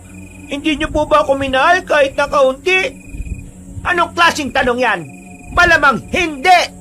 Hindi ko magagawang mahalin ang isang kagaya mo! Nag-iisa lang ang apo ko at namatay pa siya ng dahil sa mga magulang mo! Napakasama po ninyo. Tama lang po pala na umalis ako sa inyo dahil gagamitin niyo lang po ako sa kasamaan. Tama na ang usapan! Kukunin ka na namin! Magpaalam ka na sa dalawang yan dahil mamaya lang ibabaw na namin sila sa lupa kasama ng mga uod na kakain sa kanila! Marahan silang lumapit sa aming kabanong. Noong mga sandaling yon, akala ko'y matatapos na ang buhay naming tatlo. Pero nagulat na lang kami nang biglang nagbago ng anyo si Rancho. Kinalaban niya ang mga aswang na nagtangkang lumapit sa amin. Pero dahil nga maliit siya at bata pa, wala ring nangyari. Binalibag lang siya ng isang aswang na malaki ang katawan. Agad ko namang siyang nilapitan at inalalayan. Patawarin niyo ako, Kuya Jericho. Patawad, wala po akong magawa. Tingnan niyo ginawa niyo sa kanya, oh. Ang sasama ninyo. Sige na, kunin ang mga yan! Palapit sa amin ulit ang mga aswang. Kinagulat na lang nila na may tumira na ng palaso kay Doña Malia. Tinamaan si Doña Malia sa liig. Napatigil ang mga aswang. Nakita na lang namin si Mang Lino na tumatakbo na palapit sa mga aswang. Dumukot siya ng mahabang katana. Pinagtatataga niya ang mga aswang. Tinamaan ng karamihan. Ang iba naman ay mabilis na nagpulasan. Si Doña Malia naman, kinuha siya ng mga kasamahan niyang aswang at saka dali-daling tumakas. Ala, ayos lang kayo. Saktong dating niyo, Mang Lino. Tatapusin na sana nila kami. Wala ka pa rin kupas, Mang Lino. Magaling ka pa rin. Mas magaling pa rin ang lola ninyo. Siya ang pinaka-veterano sa ganitong gawain. Mang Lino, saan tayo ngayon? Mukhang alam na ng mga aswang kung saan naglalagi itong si Rancho. Sa bahay pa rin. Hindi na babalik yun ngayong gabi. Siguradong patay yung matandang yun dahil sa palasuko na may lason. Mamamatay si Lola? Hindi mo ba narinig ang sinabi niya kanina? Hindi kanya tinuring na apo. Kaya wag mo na ituring na lola yung matandang aswang na yon. O sige, tara na. Pumunta na tayo sa bahay ko. Ikaw, bata, lahat ng nalalaman mo, sabihin mo sa akin, ha? Patunayan mo sa akin na hindi ka kagaya nila. Tumango lang si Rancho bilang pagsang-ayon. Pumunta na kagad kami sa bahay ni Mang Lino. At pagdating namin doon, ay wala nang sinayang na oras ang bata. Sinabi na niya ang lahat ng mga nalalaman niya tungkol sa angkan ng mga aswang. Naikwento na ni Rancho ang lahat ng nalalaman niya tungkol sa angkan ng mga aswang. Habang nakikinig nga ko ron, hindi ko maiwasan na hindi kilabutan. Hindi ko inakala na sobrang delikado pala ng pamilyang pinanggalingan ni Rancho. Ayon kasi sa kanya, ang tinuturing niyang lolo na si Don Vino ay isang milyonaryong tao. Marami daw itong ari-arian sa Romblon, pati na rin daw sa ibang probinsya. Meron din daw itong mga negosyo sa Maynila. Nung una, ayaw ko sanang maniwala. Pero ang sabi naman ni Mang Lino, totoo ang sinasabi ng bata. Kahit daw kasi yung iba niyang kasamahan sa pagiging albularyo at manunugis, alam ang mga bagay na yun. Nang makolekta na ni Mang Lino ang lahat ng dapat niyang malaman, pinauwi na muna niya kaming dalawa. Nagkasundo kaming dalawa na lahat ng sinabi ni Rancho, kapalit noon ay ang kaligtasan ng bata. Sa madaling sabi, kasama si Rancho sa poprotektahan nila, kahit pa aswang din siya. Rancho, huwag ka na munang maingay kina Marvin at Roger, ha? Siguradong mabibigla sila kapag nalaman nila yon. Hindi pa sila handang malaman ng mga ganung bagay. Naintindihan mo ba ako? Opo, Kuya Jericho. Maraming salamat po sa ginagawa nyo. Kahit nasawang ako, hindi nyo ako pinapabayaan. Huwag kang magpasalamat sa akin. Hindi naman ako ang poprotekta sa'yo eh. Wala naman akong kayang gawin eh. Sila Mang Lino, sila ang poprotekta sa'yo. Kaya dapat sa kanila ka magpasalamat. Tara, bilisan na lang natin ang paglalakad. Nakauwi kami ni Rancho sa bahay na parabang walang nangyari. Sinubukan naming umasta ng normal kahit na nakaharap namin ng mga aswang ilang minuto lang ang nakalipas. Wow! Saan ba kayo galing? Gabing-gabi na. Oo nga, saan ba kayo galing? Diyan lang, naglakad-lakad lang. Ito kasing si Rancho hindi raw makatulog. Nagawa niyo pa talaga maglakad-lakad ha? Alam niyo namang may mga humahabol sa atin kanina. Paano kung nakarating pala yun dito sa atin at nakita kayo? Di tapos na kaagad kayo. Ang mahalaga, hindi naman nangyari yung sinasabi mo. O sige na Rancho, hintayin mo na lang ako sa kwarto. Tinanggal ko na pala yung kaya makakapasok ka na kaagad. Mabilis na naglakad si Rancho paakyat ng hagdanan. Ako naman ay napaupo na lang sa sala. Nakatulala ako saglit. Hindi pa rin ako nakaka-recover sa mga nalaman ko. Pakiramdam ko, para akong kumuha ng malaking bato na ipapalo sa ulo ko. Malaking pamilya kasi ang kakalabanin namin. Hindi lang basta pamilya, kundi mga kakaibang nilalang pa. Mga nilalang na mas malakas kaysa sa tao. Uy, ayos ka lang ba? Napapansin naming kanina ka pa wala sa sarili ah. Ano ba problema? Malala ba talaga yung pag-aaway na ginawa niyo ni Nalin? O baka nagalit si Nalin kasi nalaman niyang may asawa at anak na itong si Marvin. Uy, pambira. Bigla ako nagkaroon ng anak eh. Pare, bawi mo sa kanya yung sinabi mo ha. Hindi naman yun ang inaalala ko May ibang bagay na gumugulo sa isipan mo? Pag-usapan natin yan. Sakto, marami tayong alak dyan sa rep oh. Hindi, ayos lang naman ako. Yan tayo eh. Kapag ikaw may problema, ayaw magsabi. Pero kapag kami ang merong problema, dapat sinasabi namin sa'yo. Unfair ka talaga oh. Oo na. Yan nyo, bukas sasabihin ko sa inyo. Sadyang wala lang talaga ako sa mood pag-usapan yun ngayon. Napapailing na lamang silang dalawa kabanong. Alam nilang kapag ganun ako, malabo pa sa sabaw ng pusit na ikwento ko kagad sa kanila ang mga nangyari. Umakyat na lang din ako sa kwarto ko. Nakatulog naman ako na maayos sa kabila ng mga naranasan namin ni Rancho. Kinabukasan, payapa ang paligid. Maaliwalas. Walang kahit na anong senyalis ng mga aswang. Ang sabi sa akin ni Nalin, kumikilos na sila manglino para magbantay sa lugar. Kahit na papaano ay nakakampante ang kalooban ko kabanong. Pero hindi pa rin mawala-wala sa utak ko ang mga posibilidad na baka bigla na lang kunin si Rancho sa amin.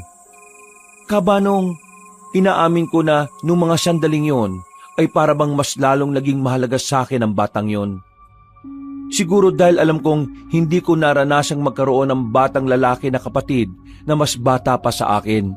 O baka sadyang naawa lang ako sa kalagayan ng batang yon. Kahit pa isa siyang aswang. Narinig ko kanina sa mga kaibigan mo na aalis kayo ng tanghali. Hindi ka raw sasama? Malamang, sino magbabantay kay Rancho kung sasama ako? E di iwan mo sa akin. Wag na. Baka mamaya kung ano pang gawin mo sa kanya. Gigil na gigil ka pa naman sa kanya.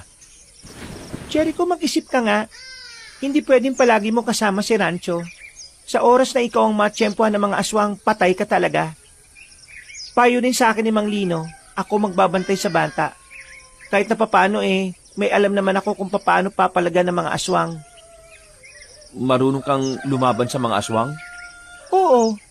Nung bata-bata pa ako, palagi akong tinuturuan ni Lola.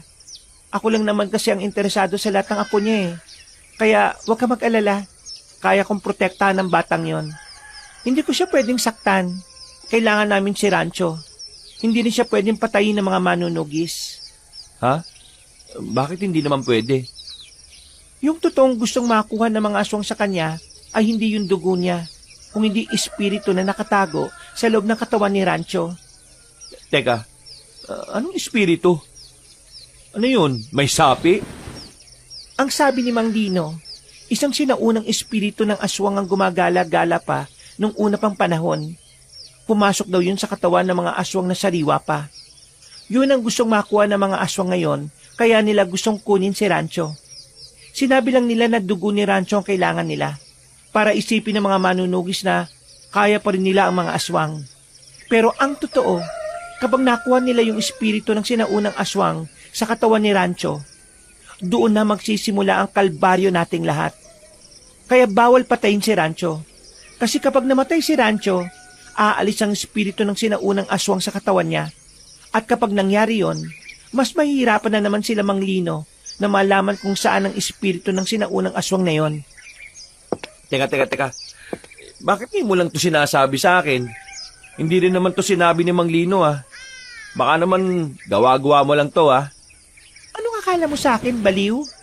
Kung tutuusin, hindi ko nga to dapat sinasabi sa iyo eh.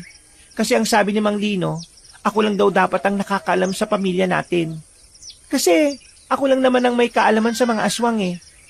Pero sinabi ko pa rin sa'yo para aware ka sa mga nangyayari. Ay, nako.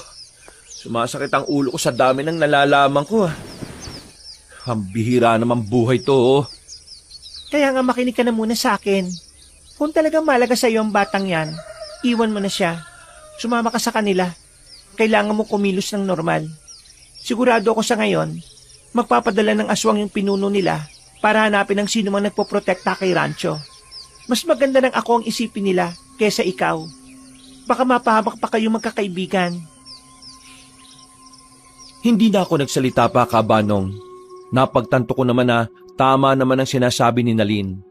Kaya agad ko namang kinausap si Rancho. Pumayag naman siya na maiwan ang pinsan kong babae. Pagsapit ng tanghali, umalis na kami. Dinala naman ni Nalin si Rancho sa bahay ni Mang Lino. Habang naglalakad kami papunta sa pwestong hindi namin napuntahan nung nakaraan, napansin naman ako ni Marvin at Roger. Hindi kasi ako nagsasalita. Na kung tutuusin, ako ang parang tour guide nila na madaldal. Nanibago sila sa akin. Alam nyo, umuwi na lang kaya tayo. Bakit naman? Wala ka sa sarili. Physically present ka. Pero yung presensya mo parang wala rito. Ano ba talaga problema mo, pre? Oo nga. Sabi mo sa amin kagabi, sasabihin mo na. Kung sasabihin ko ba sa inyo, maniniwala kayo. Paano natin malalaman kung maniniwala kami o hindi? Kung hindi mo nga sasabihin. Ano ba kasi yan? Ba't parang hirap na hirap kang sabihin sa amin? Kasi...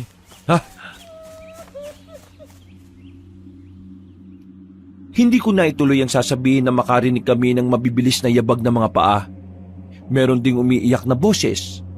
Hahanapin sana namin ang umiiyak na yon nang matanaw namin na may mga lalaking nakaitim. Tapos may isang lalaking tumatakbo. Sugatan. Ang lalaking nakaitim naman, ayun din yung humabol sa amin sa bayan. Hinila ko silang dalawa. Nagtago kami sa gilid.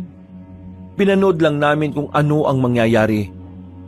Nanlaki na lang ang mga mata namin nang makitang dinakmanan ng isang lalaking nakaitim ang lalaking sugatan. Sinakmal sa leeg. Kinagat-kagat ng ilang ulit. Hindi tumigil kahit nagmamakaawa na ang lalaki. Sa isang iglap lang, nalagutan agad ng hininga ang biktima. Pagsaluhan na natin to. Visit na pinulo natin. Hindi tayo pinapakain Maganda nang nadiskarte tayo. Hindi na kami makagalaw sa nakikita namin noon dahil sa magkahalong takot at kaba. Mga ilang sandali lang ay nakita namin binitbit na nila ang biktima. Paalis na rin sana kami pero biglang napabahing si Marvin. Sabay-sabay na lumingon ang mga aswang sa amin. At dahil doon, ako na ang nagsabi sa kanila na tumakbo. Para kaming maubusan ng lupa noong mga sandaling yon dahil sa bilis namin. At sa tuwing lilingon naman kami, nakikita naming nakasunod lang sa amin ang mga aswang. Sa kamalas-malasan pa, napahiwalay sa amin si Marvin. Bigla na lang siyang nag-iba ng direksyon. Nakita rin naman namin na siya na yung hinahabol. Kami naman ni Roger ay sumiksik na lang sa puno ng balete. Gagi, ano ba yung pre? Pre, aswang ang mga yun. Aswang? Tirik ang araw, aswang? Aswang nga yun. Saka nakakita ng normal na tao na kumakain ng kapwa-tao. Aswang yun. Si Marvin, baka napano na si Marvin. Siya na yung hinahabol eh. Ano gagawin natin? Hahanapin natin si Marvin. Hindi pwedeng umuwi tayo nang hindi natin siya kasama. Baka mamaya, ang dami pang aswang dito sa gubat na to. Kailangan nating lakasan ng loob natin, pre. Kapag napahamak si Marvin, problema din natin yun. Diyos ko naman ang tanga-tanga naman kasi. Bakit bigla-bigla siyang mag-iiba ng direksyon? Sinabi ng kumanan, kumaliwa pa talaga. Ang tanga! Nakakabwisit! Alauna pa lang naman eh. Tara na, hanapin na natin siya. Baka nandyan lang yun. Kumuha na lang kami ng matitibay na sanga na pwede naming ipamalo. Kahit na kinakabahan, nilakasan pa rin namin ang loob namin. Hinanap namin si Marvin sa gubat na yon. Pero inabot na kami ng 5 oras ay wala pa rin kaming napapala. Kumagat na ang dilim sa paligid. Pero kahit na anino lang niya ay hindi na namin nasisilayan. Kanina pa tayo rito, pre. Hindi pa rin natin nahanap si Marvin. Baka siguro, kailangan na lang natin tanggapin na wala na siya. Baka... Sira ulo. Anong wala na siya? Nandiyan pa siya, nararamdaman ko. Buhay pa kaibigan natin. Nasaan nga, Aber? Kung natatakot ka na, mauna ka na umuwi. Ako nang bahala maghanap sa kaibigan natin. Hindi ko siya hayaang hindi maisama pabalik. Pawin mo ako mag-isa? Akala mo, ang lapit lang natin sa bahay mo, no? Ilang metro din ang binyahe natin kanina, Jericho.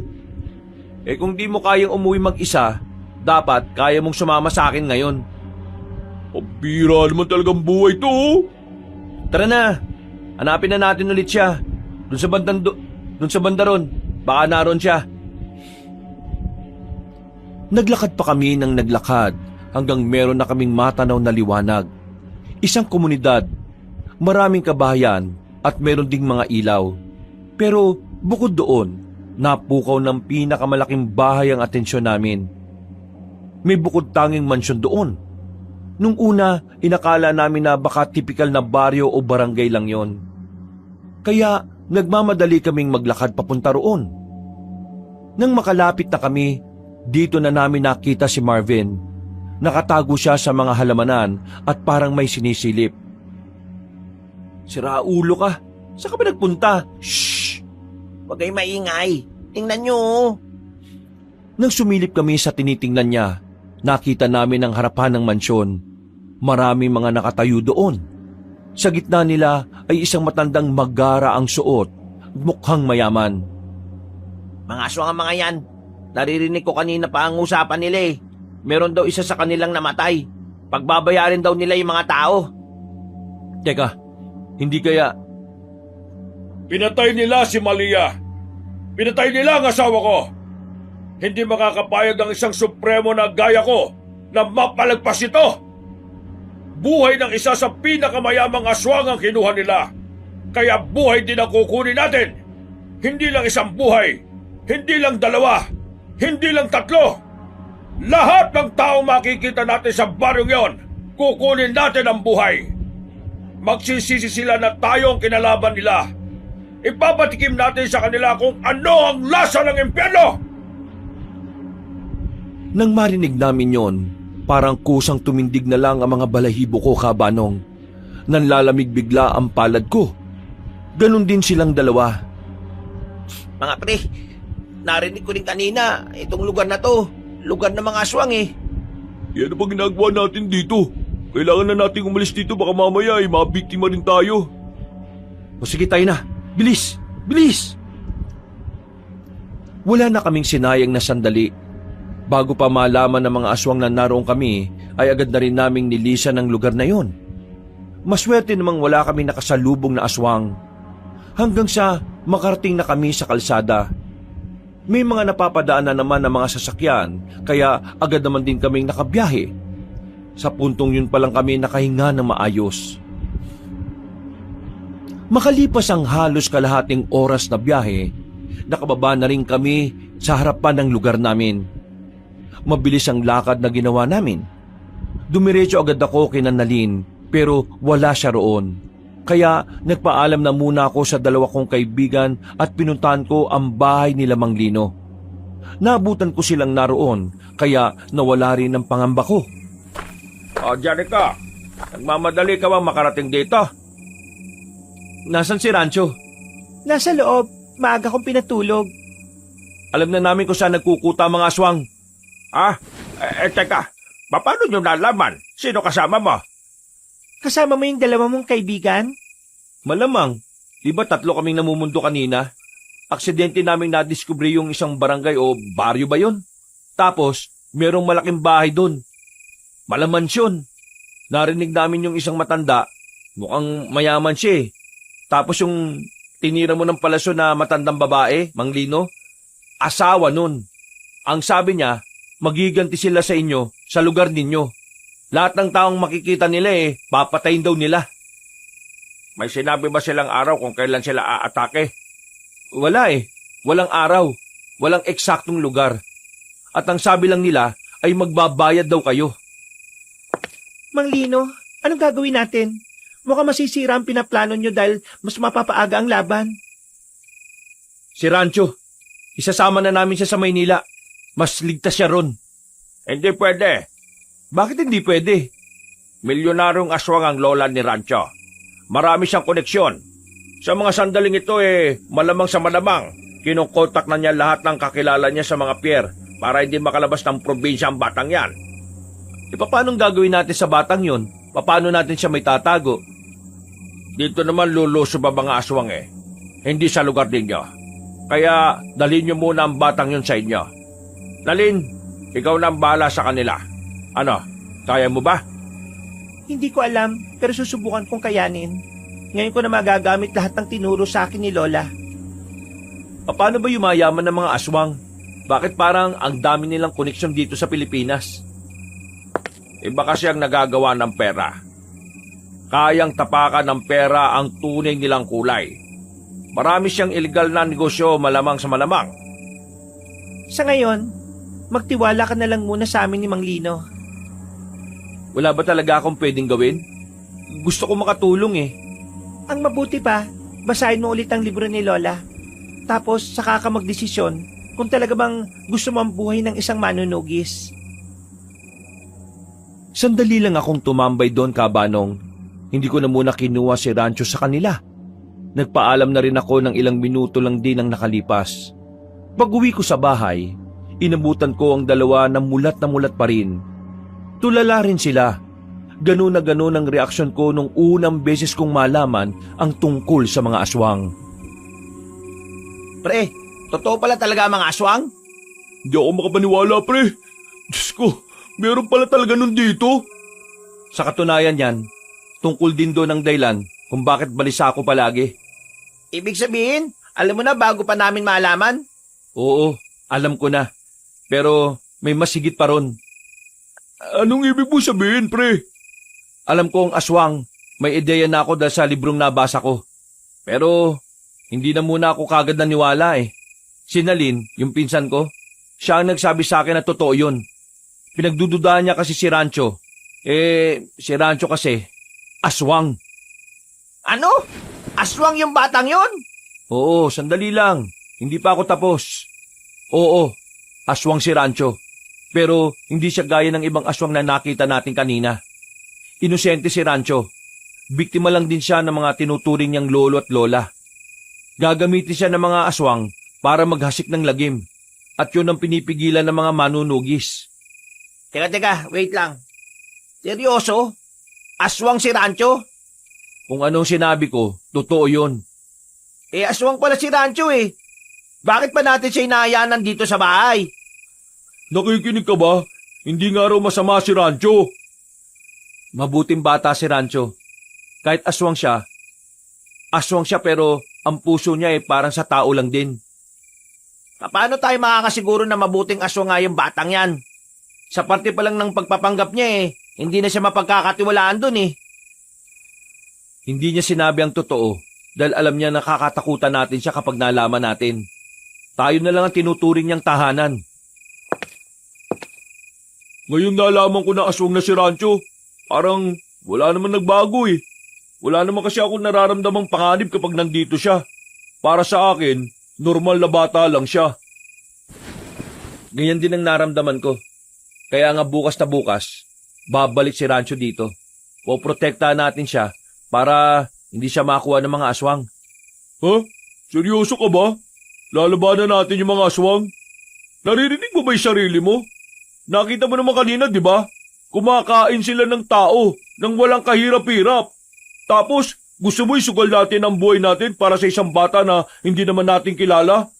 Kailan lang naman dumating sa buhay natin yan eh. Hindi mo naiintindihan, pare. Hindi lang naman ito tungkol kay Rancho. Tungkol din ito sa buong probinsya natin. Meron silang balak na magasik ng lagim dito. Kay Rancho na mismo nang galing. At naniwala ka ulit. Oo naman. Dun siya galing eh. Yun nga ang punto ko. Galing siya sa mga aswang na yun. Ibig sabihin, masama rin ang batang yun. Baka mamaya nilinin lang niya lang tayo. Pre, pinaliwanag na sa'yo, di ba? Bakit ayaw mo pang maniwala? Wala ka bang tiwala kay Jericho? Hindi naman sa ganun. Pero ito kasi madali kasi itong maniwala eh.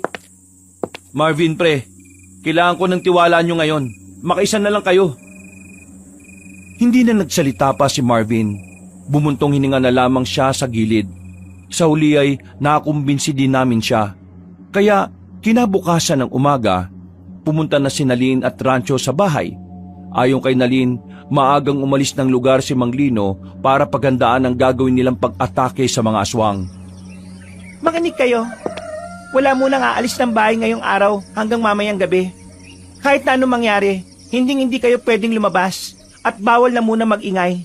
Naintindihan niyo ba? Hindi ba pwedeng umalis na lang tayo? Hindi.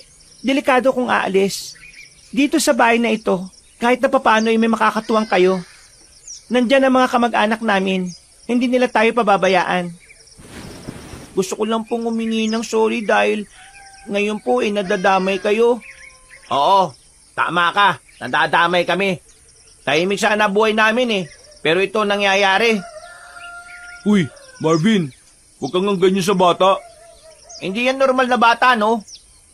Kahit pa, hindi porke aswang yan tatrato mo pang basura. Umayos ka nga. Mas nagmumukhang ikaw yung bata, Marvin Walang mangyayari kung magtatalo-talo lang din kayo. Sundin nyo na lang din ang mga sinasabi ko para walang mangyaring masama sa atin. Nung umagang yon, ay nanatili lang talaga kami sa bahay. Kahit na aminadong nababagot, ay tiniis na lang namin. Ang tanging prioridad namin ay mailigtas ang bata para hindi mapakinabangan ng mga aswang. Lumipas sa mga oras, sumapit na rin ang kinagabihan. Sa mga sandaling yun, hindi ko na maiwasang hindi kabahan. Kaya naman, pinagkukuha ko na ang mga nakatagong itak sa bodega. Binigyan ko si Marvin at Roger. Alam kong wala kaming kaalaman sa pakikipaglaban sa mga aswang, pero hindi ko kayang isipin na si Nalin lang ang haharap sa mga yon kung sakali. Kumalma lang kayo. Mas lalo kayo matataranta kung masyado niyong didibdibin ng mga aswang. Hindi dito ang destinasyon nila, kundi dun sa baryo nila, Mang Lino. Pero kailangan pa rin nating paggandaan ng mga hindi inaasahan. Mga pre, gamitin niyo ang mga itak na yan sakaling may maligaw dito. Huwag kayo matatakot. Walang problema sa akin. Dito lang kay Marvin, mukhang meron. Huwag ka na magmaktol, pre. Wala naman ang magagawa yung pagmamaktol mo Kapag hindi natin to ginawa, mapapahamak lang din tayo. Oo na. Ako nang bahala sa sarili ko. Mabuti naman. Dinala ko na si Rancho sa kusina. Kasama niya si Roger doon. Kaming tatlo naman ni Nalin at Marvin nasa tapat ng bahay. Nagmamasid sa paligid. Ang iba kong kamag-anak, pasimpleng nakatambay na rin sa mga bakuran nila. Para isang hudyat lang namin, makakapagrespondi kagad sila. 9:00 na. Sa mga ganitong oras, nakarating na sila, Mang Lino, sa lugar ng mga aswang. Paano kung nasalasihan sila? Kaya nga tayo naghahanda rito Kung sakaling mangyari man yon, alerto tayo. Magaling si Mang Lino. Pati na rin ng mga kasama niya. Nabasa ko sa libro yung pangalan ng samahan nila Nung pa man, kumakalaban na sila ng mga aswang. Pero hindi tayo dapat makampante. Maraming taon na ang nakalipas. Hindi na nila alam kung ano ang mga pinagbago ng mga aswang. Naghintay lang kami na naghintay. Mga bandang 11:00, dito na nagbago ang ihip ng hangin. Nakaramdam na kami ng presensya ng aswang sa paligid. Nakarinig na rin kami ng mga kaluskos. Kinabahan na kami. Ang pagdating kasi ng mga aswang ay senyalis na hindi naging matagumpay ang paglusob nila Mang Lino. Bago kami pumasok ng bahay, pinatunog na muna namin ang maliit na bell na nakasabit sa harapan. Para yun abisuhan ng iba naming kamag-anak. Ano nangyayari? Nandiyan na ba yung mga aswang? Bantayan mo na maigi si Rancho ah. Hindi dapat makalapit ang mga aswang sa kanya. Kaming bahala rito sa harapan. Jericho, magsindi ka ng gasera. Ikaw naman, Marivic, kunin mo yung gas sa ilalim ng lababo. Anong Marivic? Marvin ang pangalan ko. Baka ba akong babae? Ikaw sinasadya mo siguro para mapansin kita Huy, puro kalandi. Bilisan mo na. Nagmamadali kong kinuha ang gasera at kinuha naman din ni Marvin ang isang galon ng gas. Kinuha namin ang mga telang pinilas namin. Tinali namin yun sa mga sanga na kinuha namin sa likod bahay. Tinulisan namin ang sanga na yon para maging sibat. Sinindihan namin ang sibat at saka muli kaming lumabas ng bahay. Biglang nanlambot ang tuhod ko nang makita ang matandang lalaki na nasa bakuran na namin. Ang matandang yun ay ang matandang nakita namin sa lugar ng mga aswang. Unang tingin pa lang sa kanya, masasabi na kaagad na mayaman siya. Kasama niya ang mga aswang na nakakalat na rin sa bakuran namin. Dito lang kayo. Seryoso ka ba? Ayan na sila Sundin natin ang sinasabi niya. Siya ang nakakalam nito. Magandang gabi sa inyo. Narito kami para makipag-usap ng mapayapa. Tungkol ito sa isang batang lalaki. At ang batang lalaki na yon ay ang apo ko. May nakapagsabi sa akin na dito raw dinala ang apo ko at kayo raw ang umampon. Wala rito ang sinasabi mo. Sino ka ba? Naaamoy ko siya. Malakas ang amoy niya. At nararamdaman ko siya. Kaya wala kayong pwedeng itago sa akin. Kung ako sa inyo, ibigay niyo na lang siya na maayos. Para hindi na tayo humantong sa kaguluhan. Akala mo magpapauto kami sa mga aswang na kagaya ninyo? Alam namin na kapag naibalik sa inyo ang batang yon, mas magtatagumpay na kayo sa mga binabalak ninyo.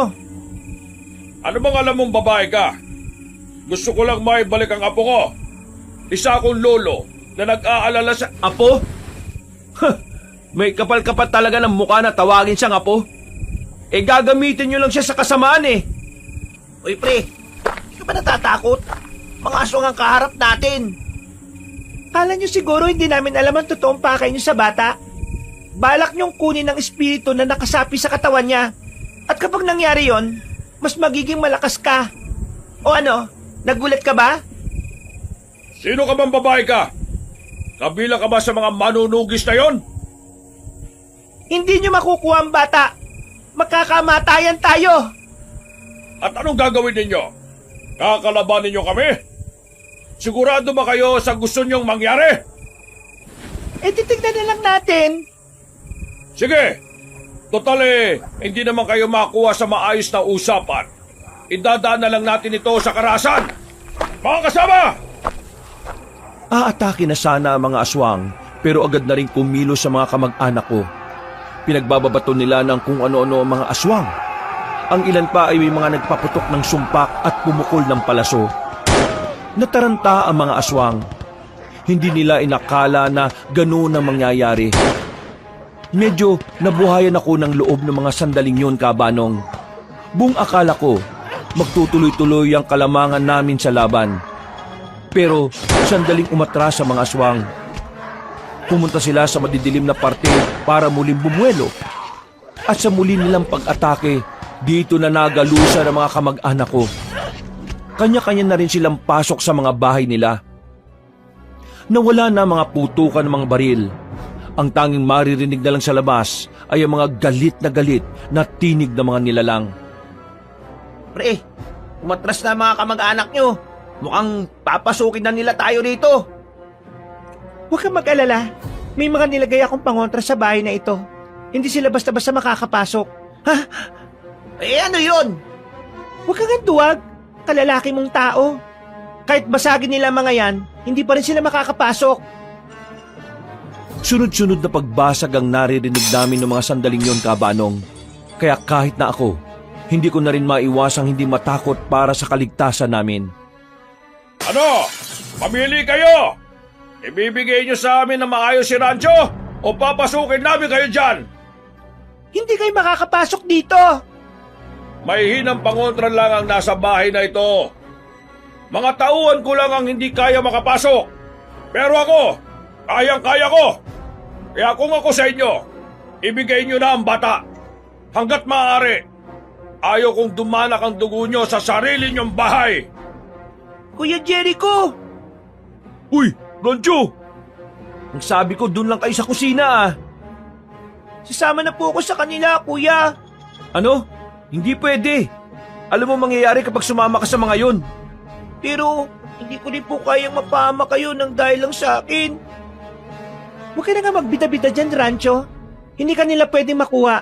Kahit na mamatay pa kami, handa kaming lumaban. Uy, ganda. Ayoko pang mamatay, no? Kung gusto naman pala niyang sumama ibigay niyo na. Ayoko pang matigok dito, no? Sige na po. Hayaan niyo na po akong sumama sa kanila. Ako naman po ang dahilan ng lahat ng kapamakan dito Ayoko po kayong mawala. Malaga na po kayo sa akin. Hindi nga pwede. Desisyon ko to. Hayaan niyo po ako. Rancho! Rancho! Biglang tumakbo si Rancho palapit sa pintuan. Binuksan niya yon at agad na hinarap ang matandang aswang. Napangiti naman yung matandang yon. Susundan ko pa sana si Rancho pero pinigilan na ako ni Nalin. May mga aswang na kasing nakaamba sa labas. At mapapahamak lang ako kung susunod ako. Rancho! Huwag kang sumama dyan! Pahirapan ka lang yan! Alam mo yan! Pero mas mahirapan po ako kapag nakita ko po kayong mapapahamak ng dahil sa akin. Kaya pasensya na po, Kuya Jericho. Masaya po ako kahit na sandali lang po tayo nagkasama-sama. Uwi ka rin naman pala Pinapunta mo pa talaga ako rito. Lolo, kasama po ko sa inyo. Pero ipangako niyo po sa akin na hindi niyo na sila sasaktan. Ipangako niyo po sa akin na wala kayong gagawin sa mga tao. Para sa paborito kong apo. Sige, wala akong gagawin sa kanila. Pangako yan. Huwag kang maniwala dyan, Rancho. Kalokohan yan. Gagamitin ka lang din nila para gawing kasangkapan sa kasamaan nila. Ngumiti na lang sa akin yung bata ng pilit. Hahawakan na sana siya ng lolo niya nang biglang dumating sila Manglino. Nagkagulo silang muli. Si Rancho naman ay agad na nakapagpalit ng anyo. Kinalmot niya si Don Vino sa muka. Dahilan para mawala ito sa wisyo. Wisit kang bata ka! Tumakbo naman ako palapit at tinigit ko si Rancho. Habang nagkakagulo sa labas, nakita namin si Manglino na sumenyas na sa amin. Pumunta raw tayo sa bahay ni Manglino. Mas malakas daw doon ang pangontra. Mga pre, tara na!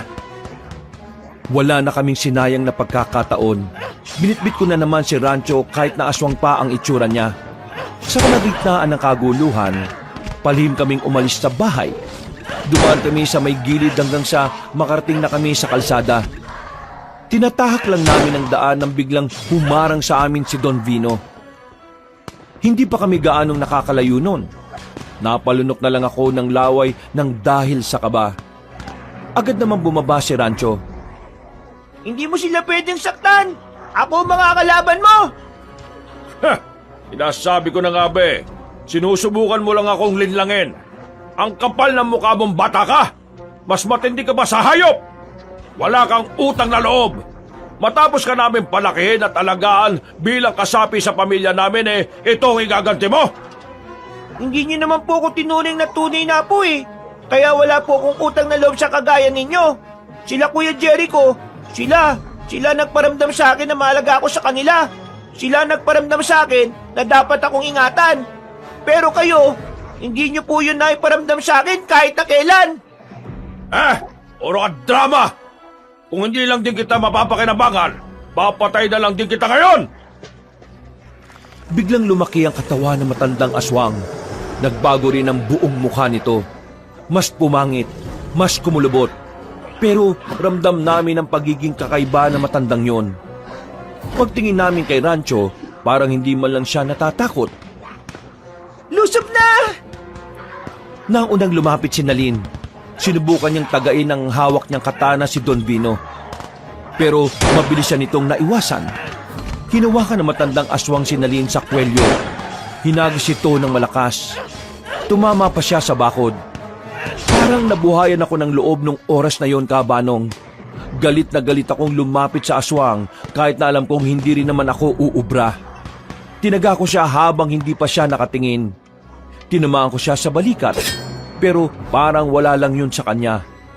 Nanlalaki mga mata ko nang makita ko ng malapit ang mukha niya. Dinakma niya ako sa leeg. Wala pang 3 segundo, pakiramdam ko mamamatay na ako. Buti na lang ay lumusob na rin si Roger at Marvin kaya nabitiwan ako. Ang kaso nga lang, sila naman ang napagbuntungan. Sinipa si Roger at tumilapon siya sa gilid. Si Marvin naman hinagis at sumabit pa sa puno ng bayabas. Ang tanging natitira lang na nakatindig nung mga oras na yon ay si Rancho. Rancho! Tumakas ka na! Takas na! Hindi ko po kayo iiwan. Lalabanan ko po siya. Pambira ka naman oh! Makinig ka na lang! Takas na! Hayaan mo na siya. Marahang naglakad si Rancho palapit sa lolo niya. Sa liit ni Rancho, hindi ko may isip kung anong mangyayaring masama sa katawan niya. Ako yung nasasaktan kapag iniisip kong magkakanda bali-bali ang buto niya. Pasaway kang bata ka! Hindi ko kayo atrasan. Magsasalpo ka na sanang dalawa, pero biglang gumilid si Rancho. Nagtaka din si Don Vino sa kanya. Yung pala, meron pala siyang binabalak na hindi niya alam. Mang Lino! Ngayon na! Isang palasoong tumarak sa hita ni Don Vino. Nang mapaluhod ang kaliwang hita nito, ay agad na lumabas si Mang Lino mula sa dilim. Mabilis nitong pinagtatataga ng katana matandang aswang. Si Rancho naman ay hindi na rin nagsayang ng pagkakataon. Pinagkakalmot niya si Don Vino hanggang sa umagos na ang dugo mula sa iba't ibang parte ng katawan nito. Dumistansya ang pinuno ng mga aswang. Napangiti na lang kami sa nangyari. Pero hindi pa pala doon nagtatapos ang lahat. Naggalit si Don Vino. Muli itong umatake sa kanilang dalawa. Si Mang Lino ang inuna nito. Pinagkakalmot nito si Mang Lino pero marunong itong umiwas. Si Rancho naman ay agad na rumisponde. Kinalmot at kinagat niya si Don Vino. Pero nahawakan siya sa ulo at saka sinuntok ng malakas sa tiyan. Namilipit sa sakit si Rancho dahil doon. Ako ang harapin ba? At hindi ang batang yan! May kinuha si Mang Lino na latigo. Yari daw yun sa buntot ng pagi. Pagagupit niya pa lang ng isang beses sa aswang, ramdam na ramdam agad noon ng sakit.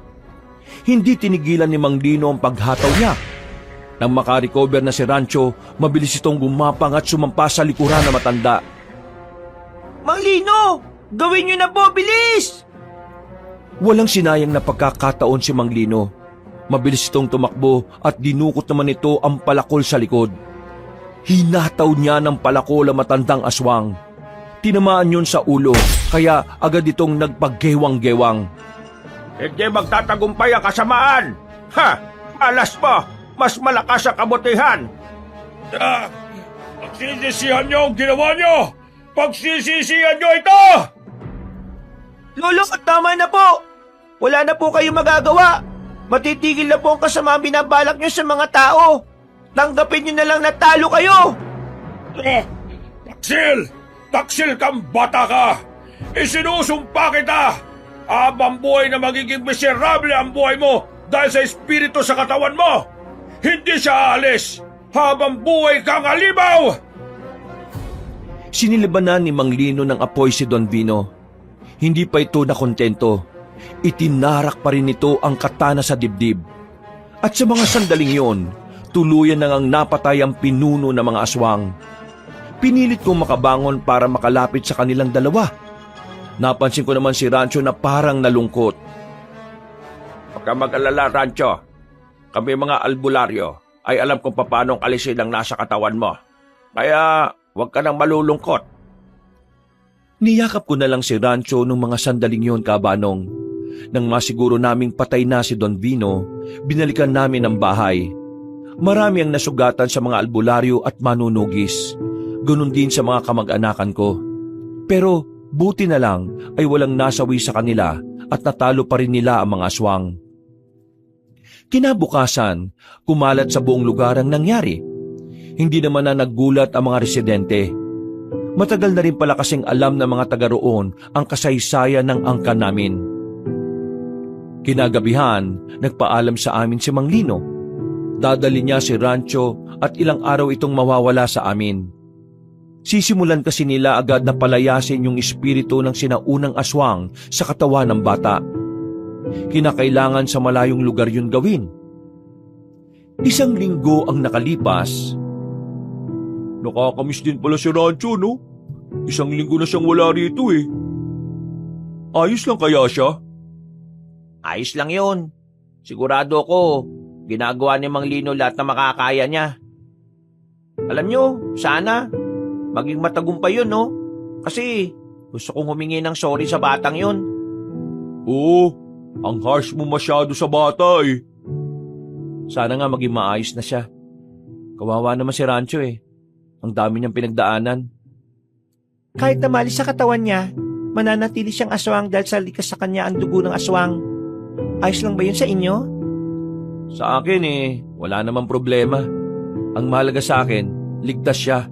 Yun naman ang gusto natin, di ba? Natigilan ako sa pagsasalita nang makita si Rancho sa gilid ng gate. Kasama niya si Mang Lino. Ang sabi ni Mang Lino, wala na raw ang espiritu ng aswang sa katawan ni Rancho. Agad kong niyakap ang batang yon na parabang ako ang kuya niya. Sobrang saya namin sa mga oras na yon, Kabanong. Hindi ko talaga inakala na ang simpleng paninirahan lang sana namin sa bahay ng lola ko ay magkakaroon pa ng mas magandang kahulugan. Hanggang dito na lamang ang kwento ko, Kabanong. Maraming salamat sa inyong pakikinig at sa pagsubaybay sa aking karanasan. Sana'y meron kayong nakuhang aral. Yun lamang at pinagpalang araw sa inyong lahat.